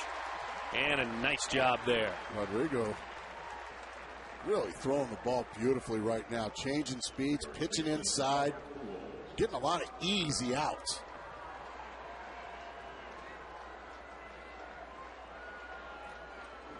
Albert Pujols is ready. Our Geico quote of the game. I'd rather have a lot of talent and a little experience than a lot of experience and a little talent. John Wooden, we lost him. You got that right. And this man is starting to put together both in his career. Talent and experience, but tonight, Pujols, again, as has continued, has been beaten by Lopez. It's an inexplicable now 0 for 10 against Rodrigo Lopez. Hitters count 2-0. Bouncing ball. Look at Rodrigo. That is 14 in a row sat down by Rodrigo Lopez. It is now officially time for the Diamondbacks to take advantage. That's an 8-pitch inning.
Lowe's and enter to win a VIP All-Star experience. It's compliments of Scott's.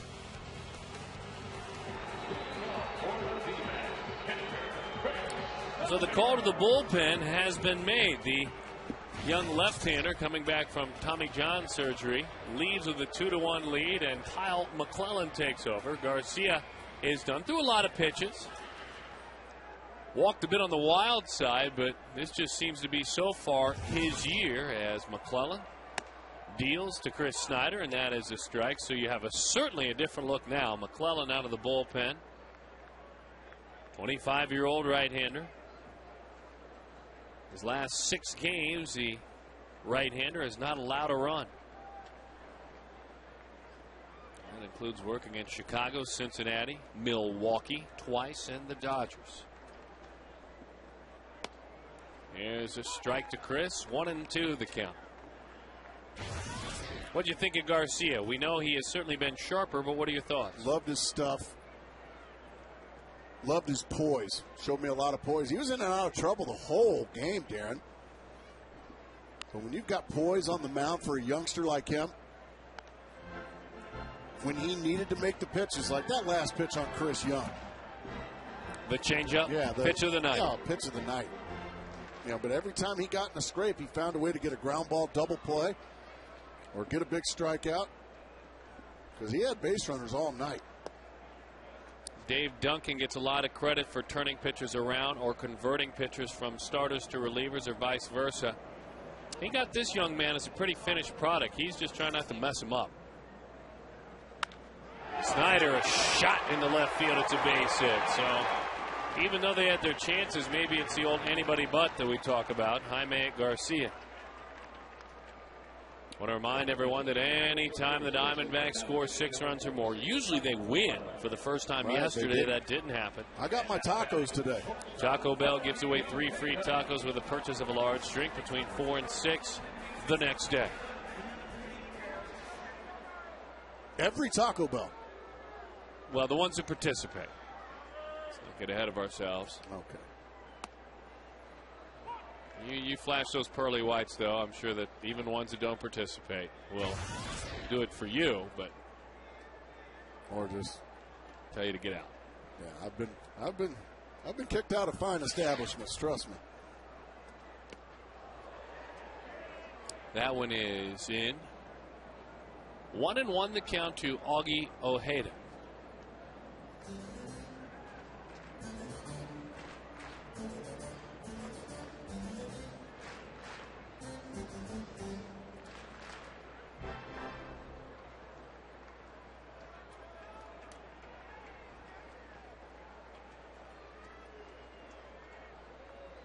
Again, the line for Garcia. 5 innings, 1 earned run, 5 walks, 4 strikeouts, 102 pitches. Fastball is away. 2-1 the count.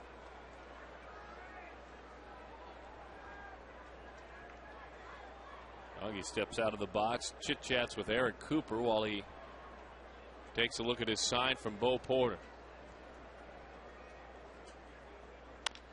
Bouncing ball, Albert off the bag. There's one. McClellan covers, not in time. So Snyder is erased. Ojeda on a fielder's choice reaches. Now a man who is having a great night on the mound looks to help his team, probably with a bunt.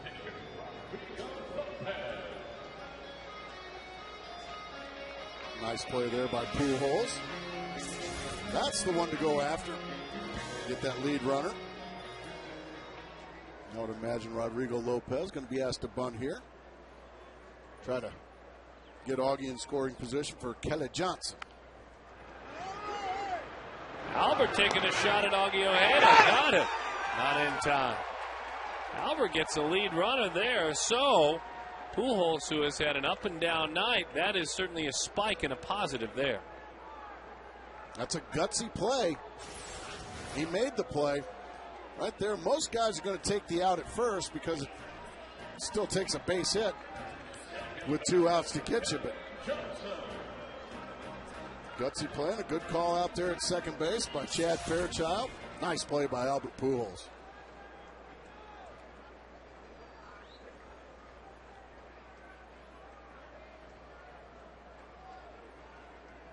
All right, let's see what Kelly Johnson can come up with. He singled back in the 5th inning, was picked off. That one grabs the outside corner. 0-1 the count. Walked back in the 1st inning. Kelly back up to 281. Good pitch, a curveball, and a nice block. I don't know, Darren. It may be time to ask for a good luck kid. Or is that going to the well too much? Well, it's up to you. Well, we'll see how this inning goes. Well, how about just some positive numbers? I mean, it's been a great homestand for Kelly. And that's coming into today. He's also reached tonight with a walk and a single. Boy, Josh Weingrad down in the truck. He can build some graphics.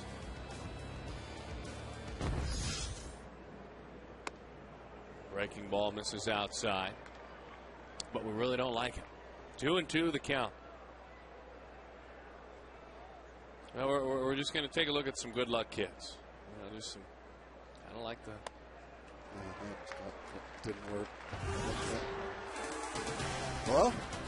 Is this on? Hello? We'll try him next time.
The ball into the gap over the head of Connor Jackson, and then after a miscue, an error, and a try to pick off, a great piece of hitting by Molina. And then Adam LaRoche with a beautiful RBI. He needed it with a quiet homestand to that point. And then as we take a look at our Quest high-speed internet, high-speed pitch, we tell you Rodrigo's been great tonight. I mean, he has had one inning where he's had a hiccup. There was an error in the inning. What a dependable starting pitcher he has turned out to be. Got to win this game. Got to find a way. Got to find a way to win some games, Darren. Especially when your starters have been throwing the way they've been throwing. Bouncing ball. The Diamondbacks starting pitchers over their last 11 games have an ERA of 2.35. 2.35. And what's our record in the last 11 games? 4-7 in those games. Yeah, see, that's tough to swallow when you're getting that kind of starting pitching. As a matter of fact, we like to call a quality start up here 7 or more innings, right. Not 6 or more innings, and Correct. 3 earned runs or less. They have done that 5 times in that span, and they are 1-4 in those games. Man.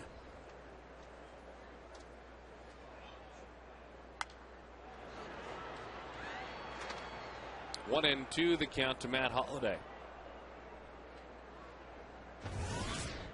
We talk about the different approaches at the plate. Guys with no stride. Pujols almost looks like he's trying to be seated. Right. With such a solid base. Holiday with that leg kick. High leg kick. Watch the leg come way up. Did that get him? Nope, it missed him. We talked about it the last time he came to town. And he's tried, but this is just him. He says, this is me. I need it. And he's got the numbers to back it up, by the way.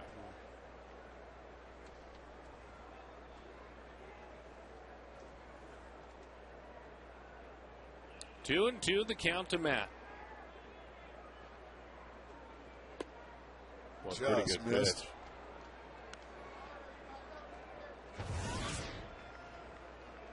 Three and two. 2-1 the score. Cardinals with just 3 hits. Diamondbacks with 5, but Arizona has left 9 on base. Popped him up. Ate him up with the fastball. Augie puts it away, and that gives me an opportunity to tell you about Family Fridays, Darren. You want to know about it? Love them. Head to Chess Field. Chess? Head to Chase Field for Family Fridays all season long. $20 gets you a game ticket plus $10 in food and merchandise credit. Plus, on select Fridays, there's a post-game fireworks show courtesy of Gila River Casino. Call 602-462-4794 for tickets or visit dbacks.com/Friday. Boy, now you're talking. Line drive left field. Nothing out there. And another out and another in the continuation. That is now 14, 15, 16 in a row sat down. 16 in a row. Got to find a way to win this game, Darren. Boy, he's working here in the 7th. He gets one more out. That is 7 innings, 2 runs allowed. I mean, he's just dealing. He's been terrific. He's given up 3 hits. They were all in the 2nd inning. Mel Stottlemyre got to be really proud of his starters lately, Darren.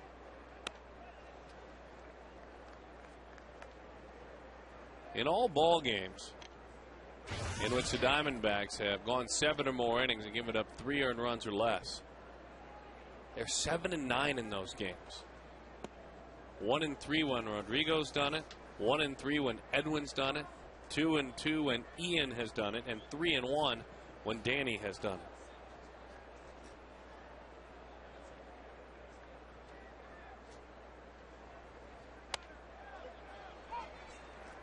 Just a 2-1 fastball down the middle, taken all the way with Schumacher.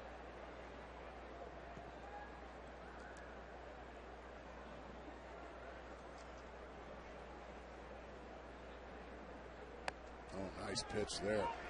Slider there, 2-1 for strike 2. In those games, the ERA is 1.80. The 2-2. A little topper tries to pull it and charge it. Kelly Johnson barehanded, not in time. So that snaps the string. 16 in a row. Johnson did everything he could. He made a great play, but Schumacher just runs way too well. Just a little dribbler up the right side, bare hand, perfect throw. Ooh, boy. He may have gotten it. That's just so close.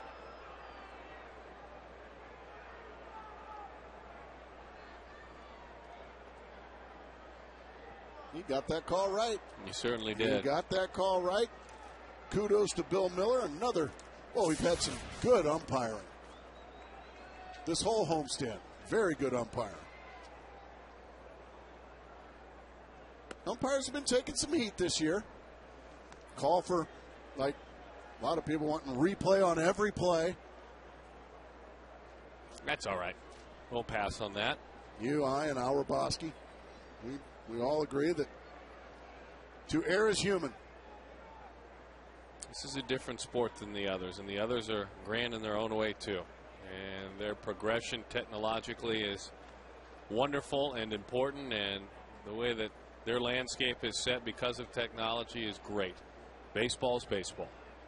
And the human element in this game is important. The Jim Joyce, Armando Galarraga moment, you can't put together enough money or put a laser beam eye to create sportsmanship like that. Shot into left field. Connor makes the play on the backhand, and so The string of 16 in a row is followed up by back-to-back hits. Fastball stays middle in.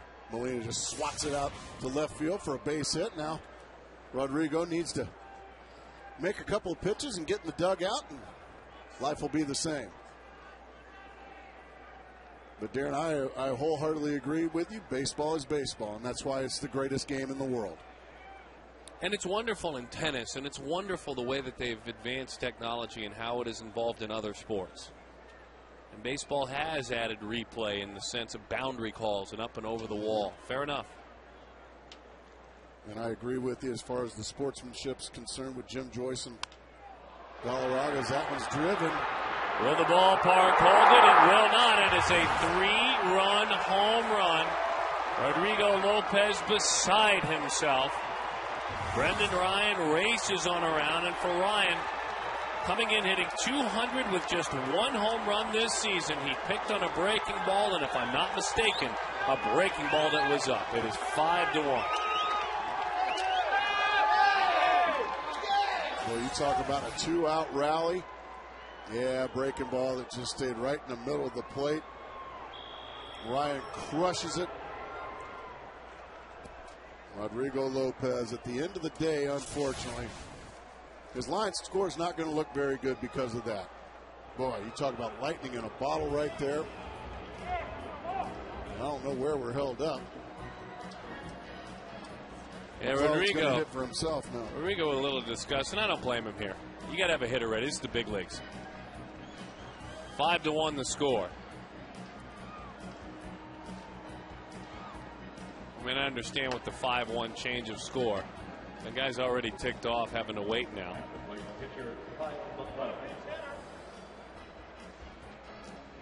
LaRusse, you can understand, was thinking, I'm going to add on, but he just added on. So now he can let McClellan hit for himself. He doesn't waste any time. Well, what a painful 3-run homer that is with 2 out in the 7th. Well, what a tough break, because it was an incredible outing before that hanging breaking ball.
Hanging breaking balls, they'll hurt you. They'll hurt you. He really did have a great game going there. What impressed me more was what he's done to Albert Pujols. Why don't we take a look at what he's done over his career to the machine and be so successful? We'll have that, plus we've got the campaign for the Racing Gracies, gentlemen. What? Back to you. Oh, now What? we're talking. Oh, no. I'm looking forward to the Cub one that never wins. 0-1 the count. Vicious.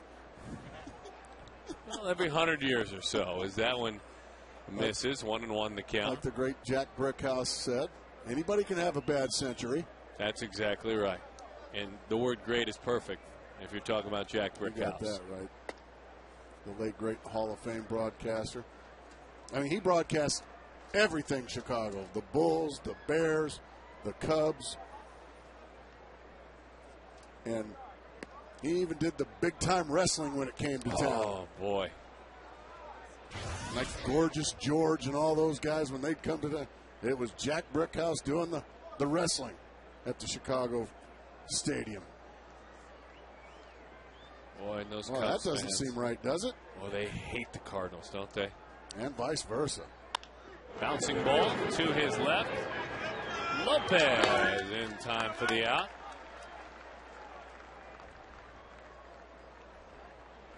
Well, don't forget, Replay returns with an all-new season, reuniting two high school rivals looking to settle an old score. Don't miss the premiere of Replay, June 20th at 9 o'clock on Fox Sports Arizona, and you can also vote for your Quest Diamondbacks Live Replay moment. Stay tuned. We have figured out what that moment is. Is it the walk-off hit by Connor Jackson against the Milwaukee Brewers in a regular season game a couple of years ago, or is it Luis Gonzalez winning the World Series? No, that's a tough one. It was the Brewers, though. Well, that's true. That's true, but it's not even comparable. It was a Let's big, be honest, it's not even close. well, they got 6 runs in 1 inning to win that game, Well, they did. and it was June or July. That put them in the postseason that year. Is that correct? No, that was 2008. Exactly. So, who in the world pitted those two against one couldn't another? tell you. The 2-1 to Justin. Bouncing ball, Lopez up the ladder. And Upton reaches. Don't know if that'll go as a hit or an error. I think that's got to be a hit. Yes, that is a hit.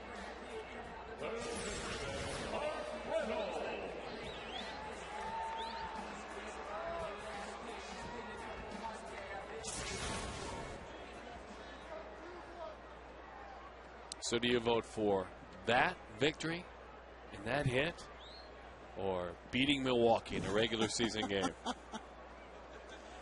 Boy, I know there's a lot of people right now that have lost sleep thinking about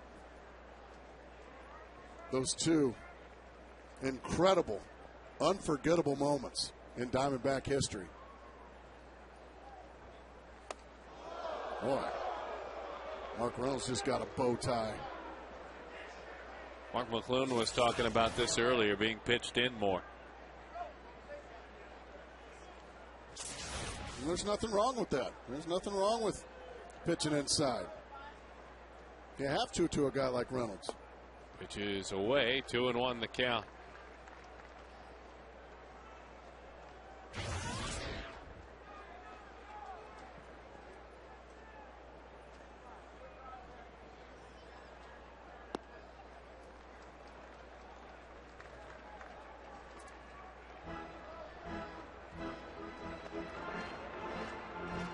Reyes and Jason Mott rolling down in the bullpen. Reyes, the left-hander. Mott, the hard-throwing right-hander. He is a hard-throwing right-hander. He's got the rally cap on. That's great. Picture this. We have had a lot of youngsters at the ball game on this homestand. It has made it fabulous. Reynolds knuckles down with the left on a screaming line drive. Looked like it got over the wall for a ground rule double. Didn't it? Well, it got it for a single. No. A fan touched that ball. That went over the wall and a fan touched it. Well, I mean, I don't know what happened there. Unless but I Mark saw Reynolds that. is on first base. That's a double. Well, we may have a review then. I never even looked at the monitor and saw that with the naked eye unless I saw it the wrong way. Maybe I saw it the wrong way, but we'll see. Well, A.J. Hinch is talking right now with Chad Fairchild. Let's see what we get here. Yeah, that's a ground rule double. That ball hit that Cardinal fan. But I don't understand why Mark Reynolds is on first base. We're having a pitching change right now. And honestly, I think this should be reviewed, and it's not. AJ can ask, can't he? Can you review on what would be a ground rule double, or would it You know only what? be It's a home run or question. not I a don't home know. run? I That's don't a think good it. question. I think you're right. I guess you can't, but the Diamondbacks, they just got hurt by that call.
Well, you can ask. You can ask all you want. Either way, Mark Reynolds is at first. Was it a ground rule double? I think you're saying that it should have been a double either way. He should be on second base. As that ball hit the wall on a hard line drive to left. This is a reviewable play we have found out, by the way. It leaves the plane. You can see it hits that fellow right there in his left hand. And it is reviewable, but the umpires decided not to review it. I'll tell you, I'm surprised that the argument didn't go on longer, for me anyway, or angrier. And I understand, sitting down in that dugout, there's only so many chips you have to cash in, but seeing it up here this far away without the use of monitor, you could see it go over that yellow line. And on the entire quartet of umpires who have, as you said, on this homestand done a great job. That one got over the wall, though.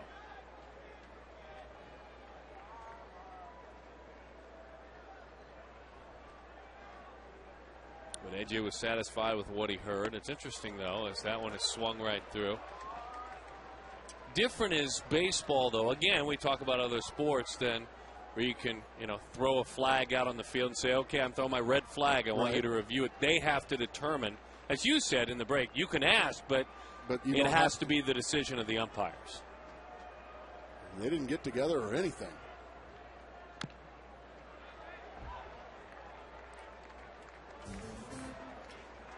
So should have been a double or should have been a double.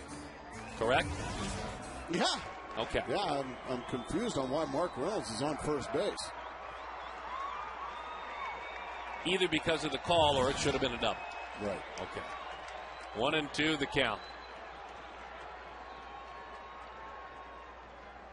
LaRoche, line drive, base hit center field. These Diamondbacks crawling back in.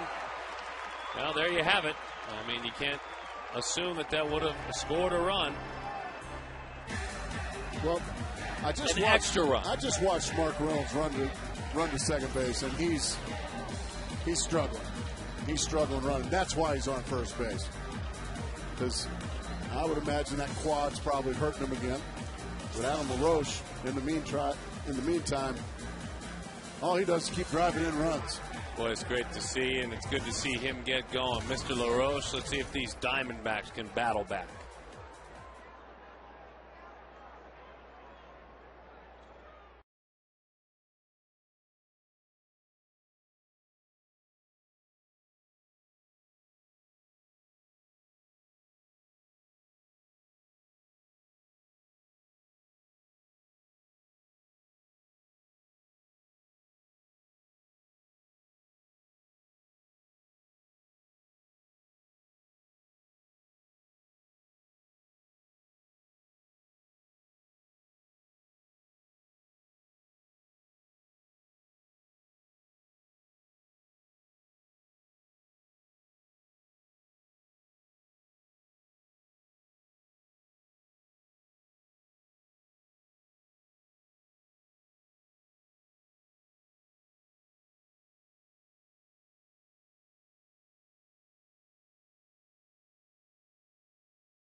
What's brewing?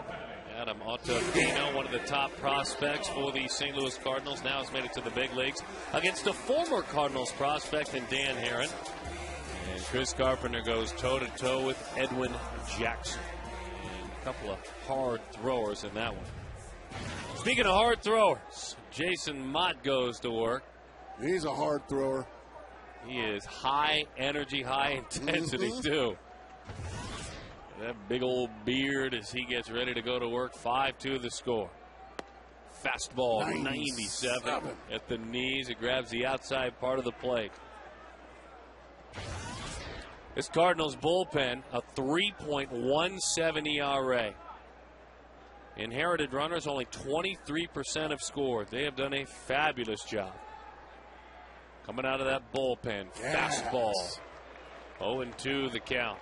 Well, right by Chris Young. One on the outside corner. That one on the inside corner. One called strike and one swing and miss. Goodness. Mott in his last 11 2/3 innings has given up 1 earned run and has struck out 14. Batters hitting .081 against him in that time span. Fastball. He went around. Yeah. That's strike 3. Well, that didn't take long. 98 miles an hour. Wow.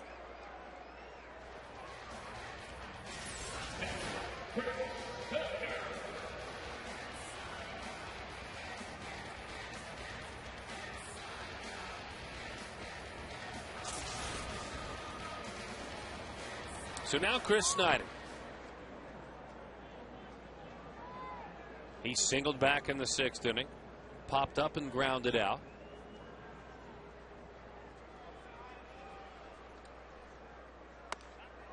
Boy, don't dig in. 1-0 the count. Vasquez, meantime, bringing it down in the Diamondbacks bullpen.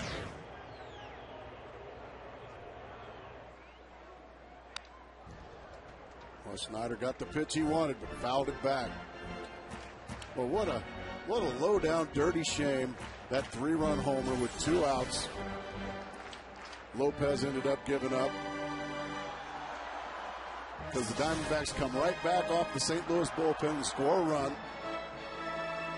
Boy, you just feel for that man. I couldn't agree more. So proud of what he was able to do tonight. And it was one hanging slider that hurt him. 1-2 the count. You know, you think about it too. What makes your heart break even more is that was a string of 16 in a row. Then it went single, homer. He had sat down 16 in a row and then was human for just a moment. 1-2 the count.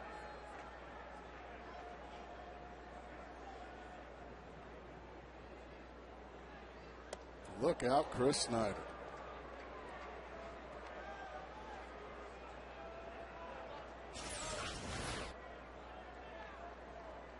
So you want to dig in off this fella, huh? No, actually, no, I don't. Oh, it's fun. Looks easy from up here, doesn't it? Nothing fun about it. 2-2 the count.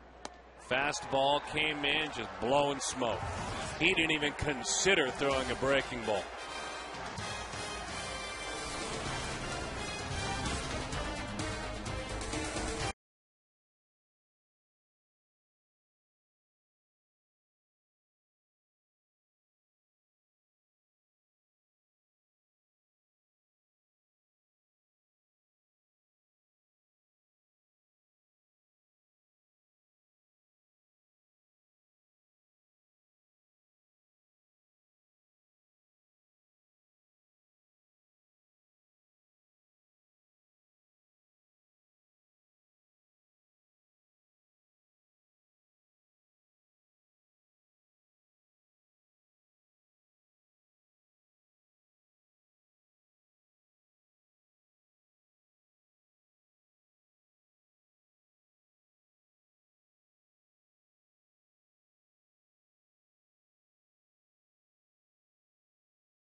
with the family of Jukka Nieminen and also with the Phoenix Coyotes family, our local hockey family that we care so much about. And he passed away, and certainly passing away early Friday morning in Rhode Island in preparation for his wedding this Saturday. So again, on behalf of our Diamondbacks family, our thoughts and prayers as we take a look towards the sky with memories towards that gentleman. And I tell you, that's just heartbreaking.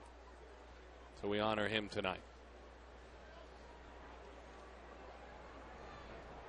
Lopez to lead it off.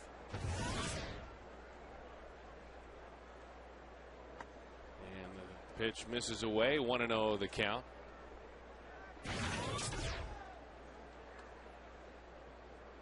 Esperling Vasquez. Into right field. Justin Upton is there. And Lopez is out. By the way, we have a correction, and we want to make sure we're right on this one. On balls that hit the ground and then go over the wall, one final time, you cannot review that play. Oh, okay. It's only on what would be a home run. Really? So it is not a reviewable play. That's why it didn't happen. But as you said, no one got together there. In that one. Yeah, you could have gotten together and tried to get the call right.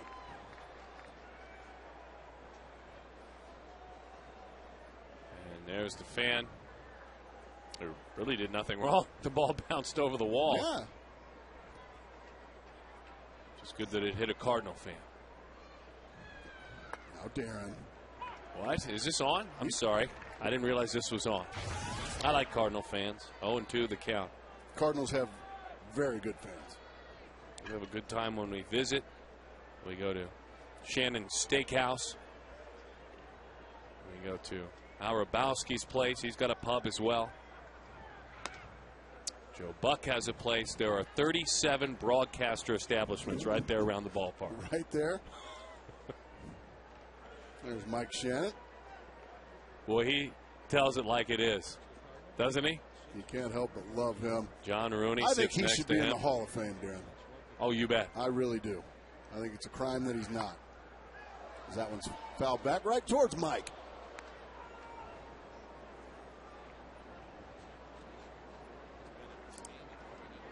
I knew I must have told it like it was because I did a pregame interview with Mike, and when he turned off the recorder, he said, boy, that was honest.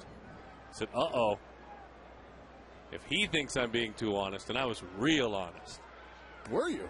Swing and a miss at a changeup. It's been fastball changeup only. And for Vasquez, that's the way you do it. Fabulous pitch there. 2 outs.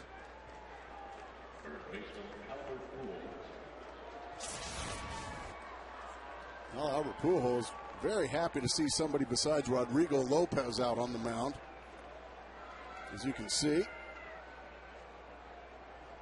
I'm assuming that's outside to Albert Pujols. Away, away, away.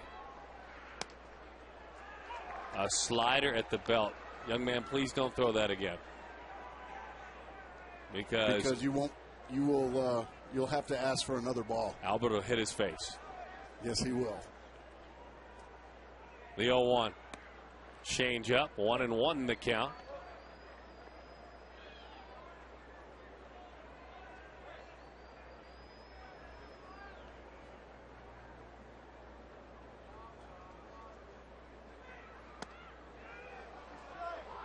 Two and 1 to count to Albert Pujols.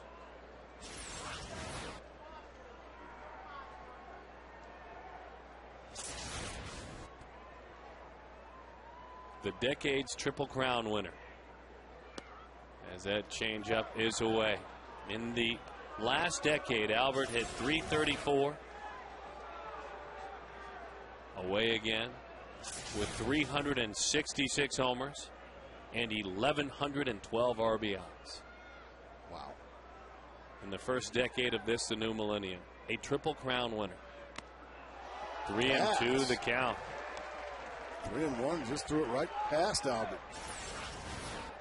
I mean, right down Broadway and right past Albert Pujols.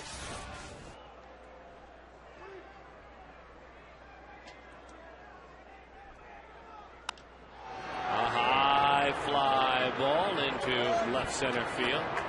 Kojak is there, and he puts it away. Albert Pujols 0 for 4 tonight, 1 for his last 15.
Back of the ball yard, and by the way, a great thing. Throughout our communities, unique individuals give their time and resources to help others.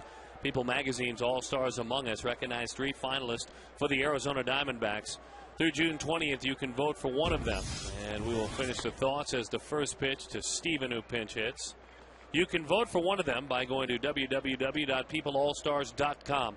The winner from the D-backs will be honored at the All-Star Game in Anaheim on July 13th. Seen only on Fox. So log on, and it's a good thing, and all of these folks are deserving. James Pinnock, Donna Bartos, and Michael Young. Working with cancer survivors, James and Donna helping kids orphaned. And Michael Young, charity help with kids in need of therapy dogs. All good stuff. Kudos to all of you, and you deserve our attention and thanks, no matter if you win or not. 1-2, the count to Steven Drew here in the bottom of the 8th inning. Meanwhile, Jason Mott just out there throwing fastballs. Is he throwing a changeup yet? No. What about a forkball? That was the slider. The first slider. How about that? The first slider is banged off the wall. And an extra base hit for Steven Drew. For Steven, that is 13 doubles on the year. Well, they are very unhappy about that. Chorus of boos. Well, they're saying Drew. Anyway, 5-2 the score. But how about that, Gracie? The first off-speed pitch. First off-speed pitch is just a big old hanging slider. Doing a hitter a favor there, and give Steven Drew credit. He smoked it over the head of Matt Holliday. No ground rule double situation there. It hit the wall. All right. And Steven's on second. Here we go. Oh, you're feeling a rally, are you? Here's Rusty. Ryle takes a fastball. He's probably not going to throw many more forkballs and knuckle slurves. Just go ahead and shelve those off-speed pitches and just let it rip. Gas. Mm-hmm. That's what I'm like. It just makes me just laugh. How a guy with this kind of, I'm gonna watch me trick him with this slider. Bam. Mm-hmm. And Never understood you pitchers. Then occasionally he'll throw one right up under your helmet bill, and then go, "Oh, no. Sorry." Oh man, that one got away. No, he hit his spot. He threw it right where he wanted to. Bullpen ERA of 3.17. Got him to chase an up and in fastball, that time at 97 miles an hour.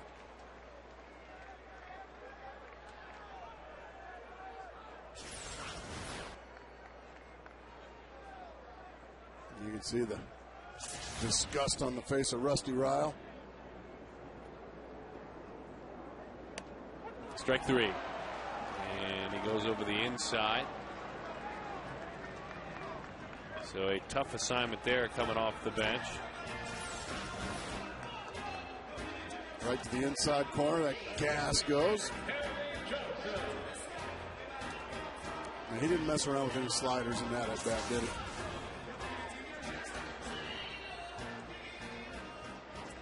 Tony's got a left-hander warming.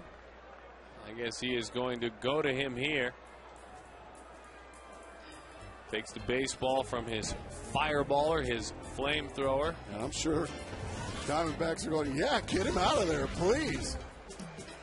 He goes really hard. Kelly hits left. He's out of the pen.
I mean, they are bringing it. And we're bringing the heat all month long on Fox Sports Arizona. A couple of more games against the Cardinals. And then a 3-gamer in Boston. A 3-gamer in Detroit.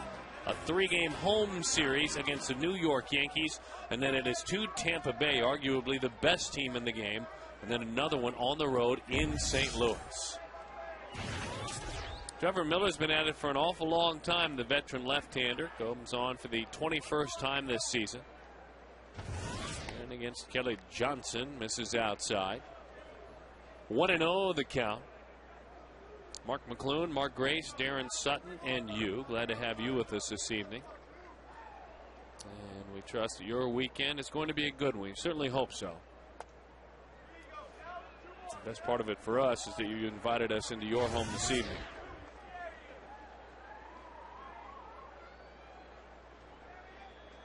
Truth be told, we're hoping for a little rally here for you.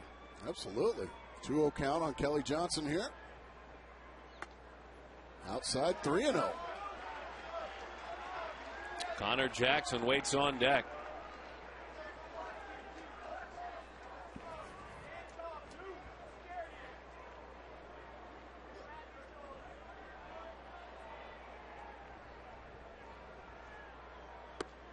Nowhere close. Right now, if you're a Diamondback, you are thanking your lucky stars that Tony La Russa took Jason Mott out of the game. Amen.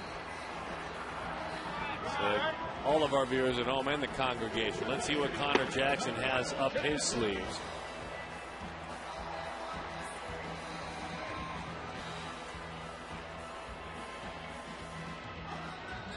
One out. Jackson representing the tying run. Jason Mott out there throwing 98-mile-an-hour fastballs. So go ahead and bring in this lefty.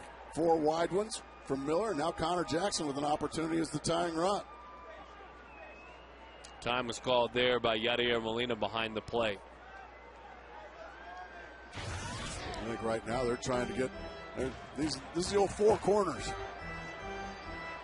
They're trying to get their right-hander down in the bullpen a little more time to loosen up. Princeton offense here. Pretty much. Phil Ford running the four-corner offense. And everybody very happy that Jason Mott is sitting in the dugout now. Yep, and here comes Tony. He's going to his closer. He's going to try to make this a 2-inning save, Darren Sutton. Ryan Franklin is on his way.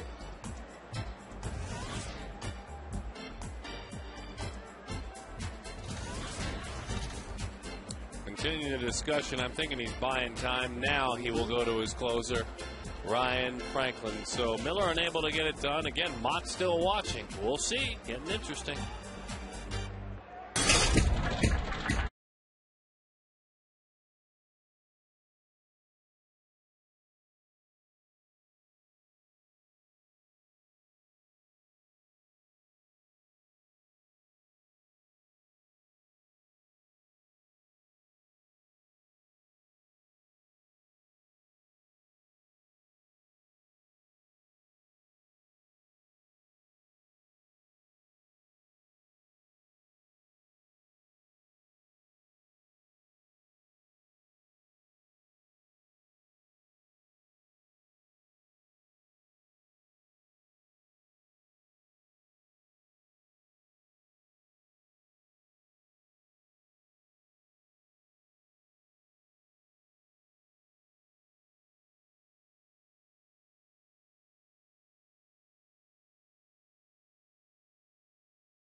Night as Fox brings you every moment of the 2010 Major League Baseball All-Star Game. Coverage begins Tuesday, July 13th from Anaheim, California. The OC, baby, at 5, only on Fox.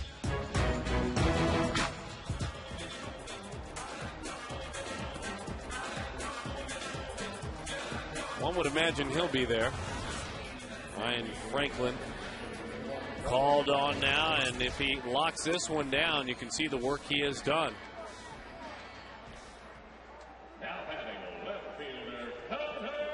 And he has gone over an inning in these outings.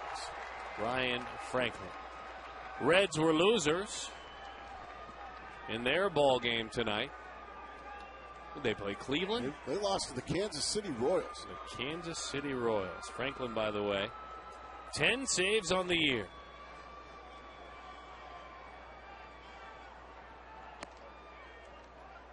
And he does it with craftiness. For a closer, anyway. He's got all the pitches. He throws the cutter, the sinker, the curveball. Got a decent changeup.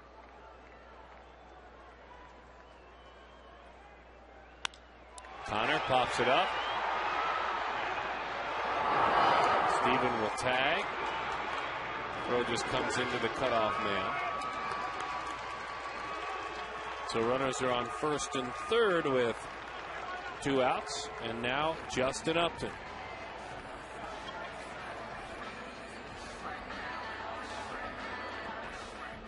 Upton walked in the first, grounded into a double play, struck out and singled. Rally caps, you bet. Come on, Justin, let's go. There have been 5 outings this year of the 23 in which Franklin has worked more than an inning.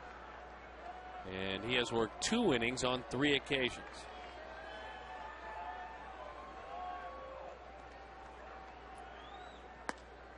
That's right there what he does so well. Sets everything up, pounds the zone with first pitch strikes. It's a big league goatee he's got working there, too. 0-1 the count, would agree. Just tries to stretch it a little further out. It's not a bad idea, but Justin wouldn't bite. Was a starter for about 4 seasons in Seattle, then finally moved to the bullpen. Double-digit winner in Seattle just one time back in 03, won 11 games.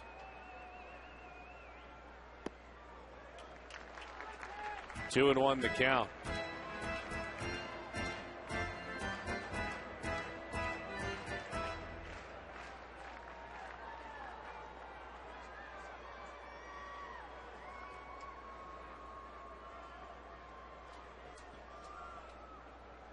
Breaking ball is low. 3-1 the count.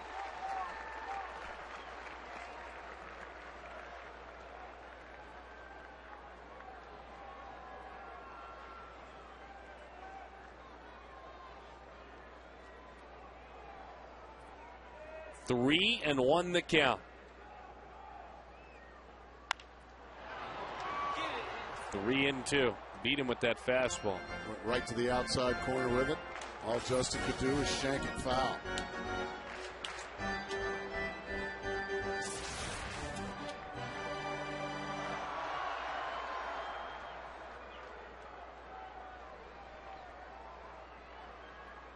Runner from first will be taking off. That's Kelly Johnson. Here he goes. The pitch, bouncing ball, so we'll do it again.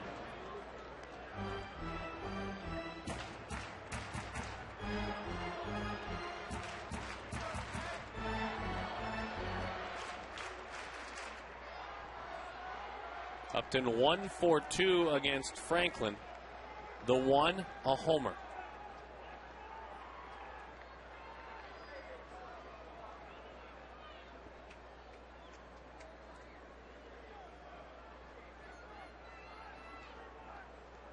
Runner goes 3-2. Fastball got him looking.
On by Quest. High-speed internet, blazing fast speeds that won't burn up your wallet, and by your Valley Hyundai dealers. Time for the 7th inning stretch. Your dollar. Hyundai, now the most fuel-efficient car maker in America. ValleyHyundaiDealers.com. Hello to our good friends in Prescott, Arizona. Whiskey Row. That is a great spot up there, and I've been there a lot of times. Love it up there. it is a wonderful spot up in Prescott. My oldest just ended up coming back from camp up there. She had a great week. Oh, yeah? We have a lot of great destinations. YMCA camp. They do a great Cool job off a up little there. bit up You there. bet. Although, Kind of feels like it is tonight here. golly, can't beat this. Carlos Rosa takes over. And that one is high. 2-0 the count.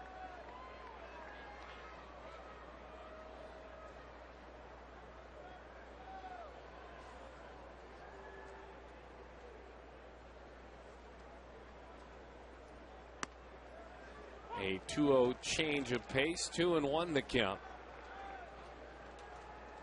Yeah, we might need to take a look at the out-of-town scoreboard here soon. There's lots to talk about. Yeah, there really is. Fouls that one off. I'll bet you'd love to tell us about the Cleveland-Washington game, Darren.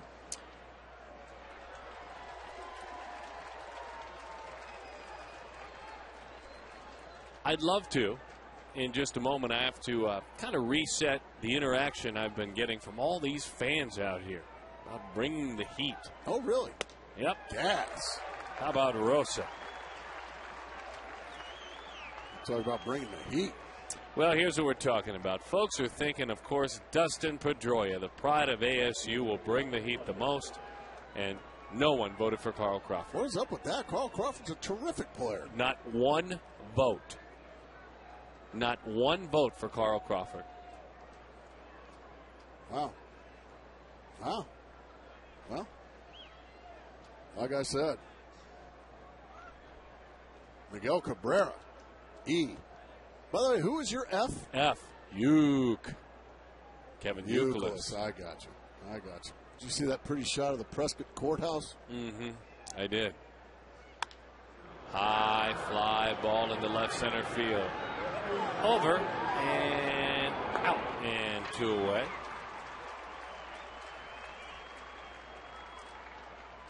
We had a good time when we went up there last year to Prescott in the offseason. Not as good a time as we had yesterday floating down the Salt River. Well, I thought because of the near 4-hour game, good times wouldn't be had because you know I need my sleep. I don't know if I've told you that. For this night game. But we got our rest. But we had a good time. Had a float and some conversations. Saw a couple down from Toronto. And, boy, what nice people. I mean, they were thrilled to be here. They thought it'd be hotter. As that one is high. 2-0 the count. To Skip Schumacher. Always a good idea, folks. If you get a chance, head on out to the Salt River. Get a float in. Fun times. Wow. Can you imagine if you called your beautiful wife stupid? That wouldn't go over too well. That's classic. Oh. Woo. And again, let's just one more time. He's smiling. I love that.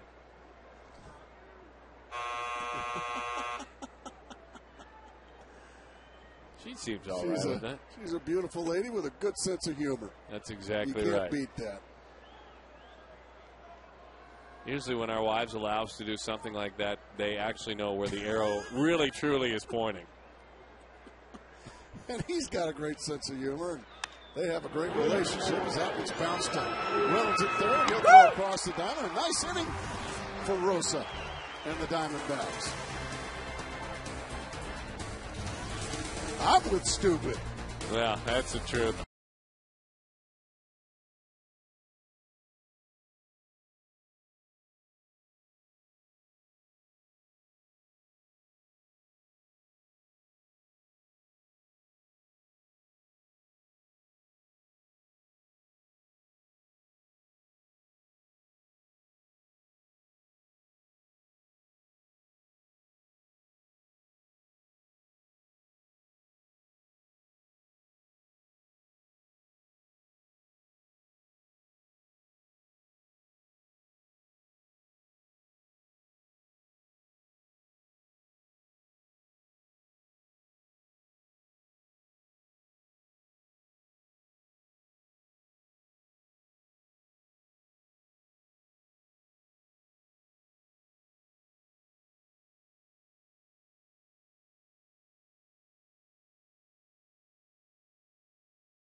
Glad to have you back at the ballpark. 5-2 the score to the Diamondbacks. Have a ninth inning rally. Stay tuned. We'll see our Chaz Roberts air conditioning cool play. It's in the 7th inning. Cool for the Cardinals fans, and it certainly meant that Rodrigo was cool, dried off after being hot all night long. As he touched them all, our APS Energy All-Star. She's was stupid. She's was stupid. Thank you very much. That's exactly right. Like I said, what a beautiful lady with a great sense of humor. Mark Reynolds into left field. Hangs up, one away. She does have a good sense of humor. He even added the thumbs down this time over her head. Again, please. He's right on cue with that. He really is. I need the thumbs down as well. I need the thumbs down. Yes, thank you. That's that made my night. That's funny. Fastball is up and away. Corey Hart, by the way, hit his 17th home run. Golly, he wasn't even playing. No, the folks with the Brewers were saying that he might not play anymore, and they were done with him. Yeah, he was in the doghouse for a while, in Ken Maka's doghouse. Milwaukee won 6-2. They beat Texas. Colorado right now is leading 4-3 over Toronto. That's in the 6th inning. Ubaldo has actually given up 3 runs in that ball game. 3 runs in that ball game. His ERA is 1.16. Well, which is proving that he is no Bob Gibson.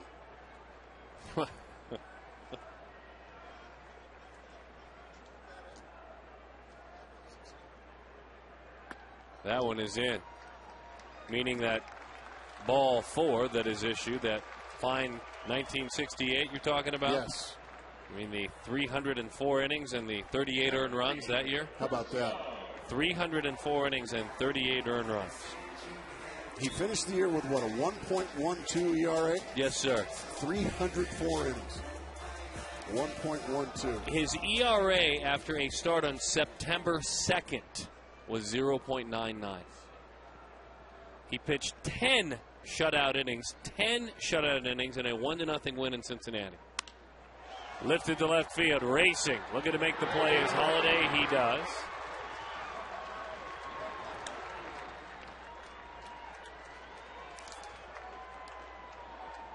Yeah, that year with that 1.12 ERA, he lost 9 times. How did he lose 9 times? I'm going to ask Mike Shannon tomorrow. How the heck did you guys lose 9 games when Gibson was pulling up better than Ubaldo? In a streak in May, he lost 4 starts in a row. 3-2, 1-0, 2-0, and 3-1. Lost them all in a row in May.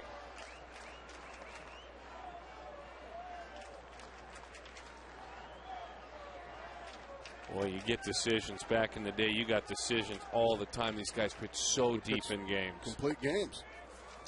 I mean, if they started it, there were decisions. How about that, though? On a start in September, 10 innings, a shutout for his 20th win.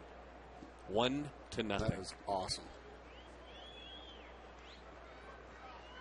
2-0 the count. Diamondbacks looking more base runners in a rally with Stephen waiting. 2-1 as Snyder takes a strike.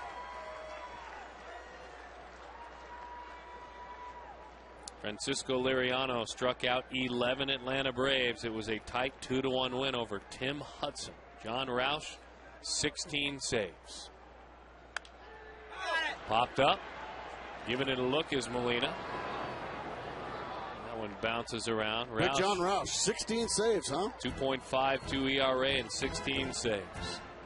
Good for Big John Roush. So, Cardinal fan, you know what? She just wants to stay here longer.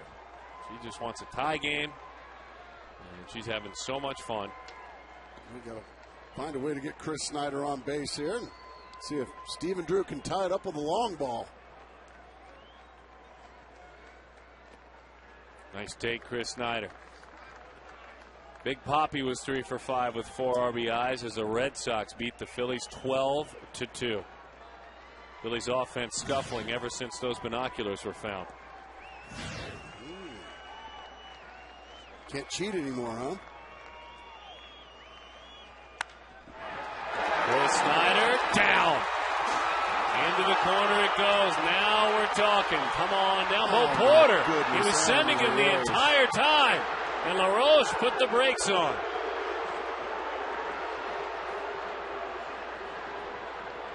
You know, in a game like this, you're down by 3. You know, there's the explanation. And in a lot of ways, that run doesn't mean a whole heck of a lot, but it makes you look bad. It makes you look bad.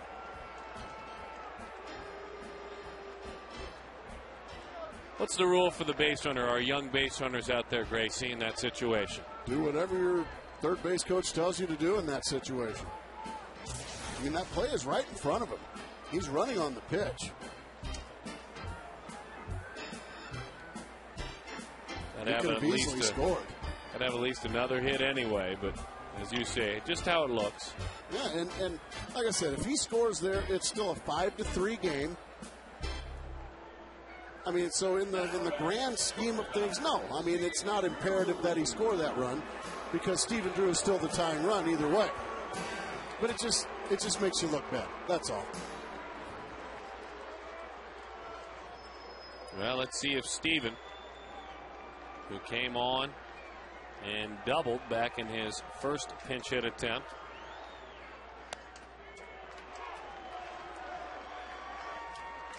let's see if he can get something going.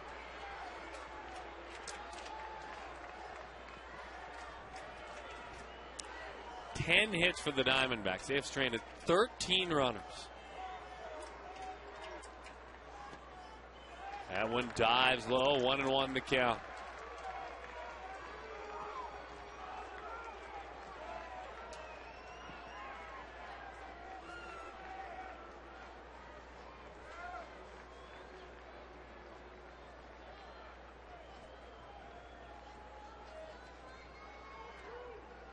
On 1-1. Pitch is high, rushed off, left that slider behind a bit. So now 2 balls and 1 strike the count to Stephen Drew. Now the fans starting to make some noise.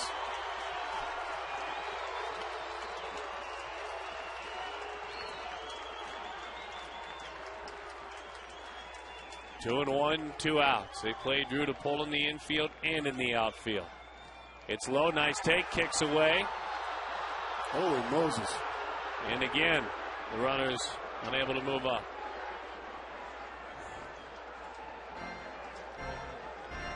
3-1 the count.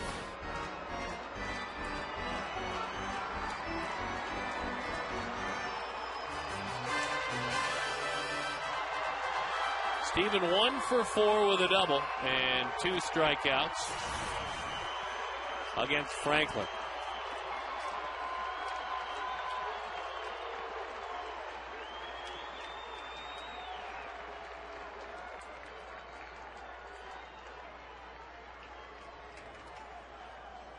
A little confused right now,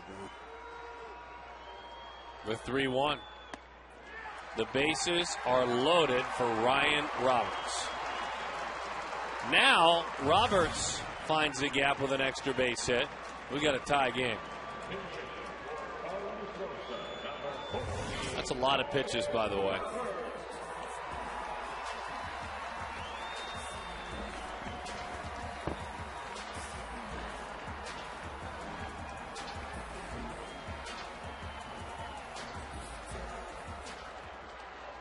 Roberts 3 for 15 with a double and 3 RBIs. The bases are full of Diamondbacks. Roberts represents the winning run. He hits that one on a line to center field. There to put it away is Rasmus. So Arizona rallies and they come up short. The final score, the St. Louis Cardinals win the opener, and it was a tough one with regard to Rodrigo because he was good early. 5-2 the final score, and Franklin locks it down. The Cardinals win game 1 of this series. Let's get on out to the post game show. Todd and Joe, let's roll, gentlemen.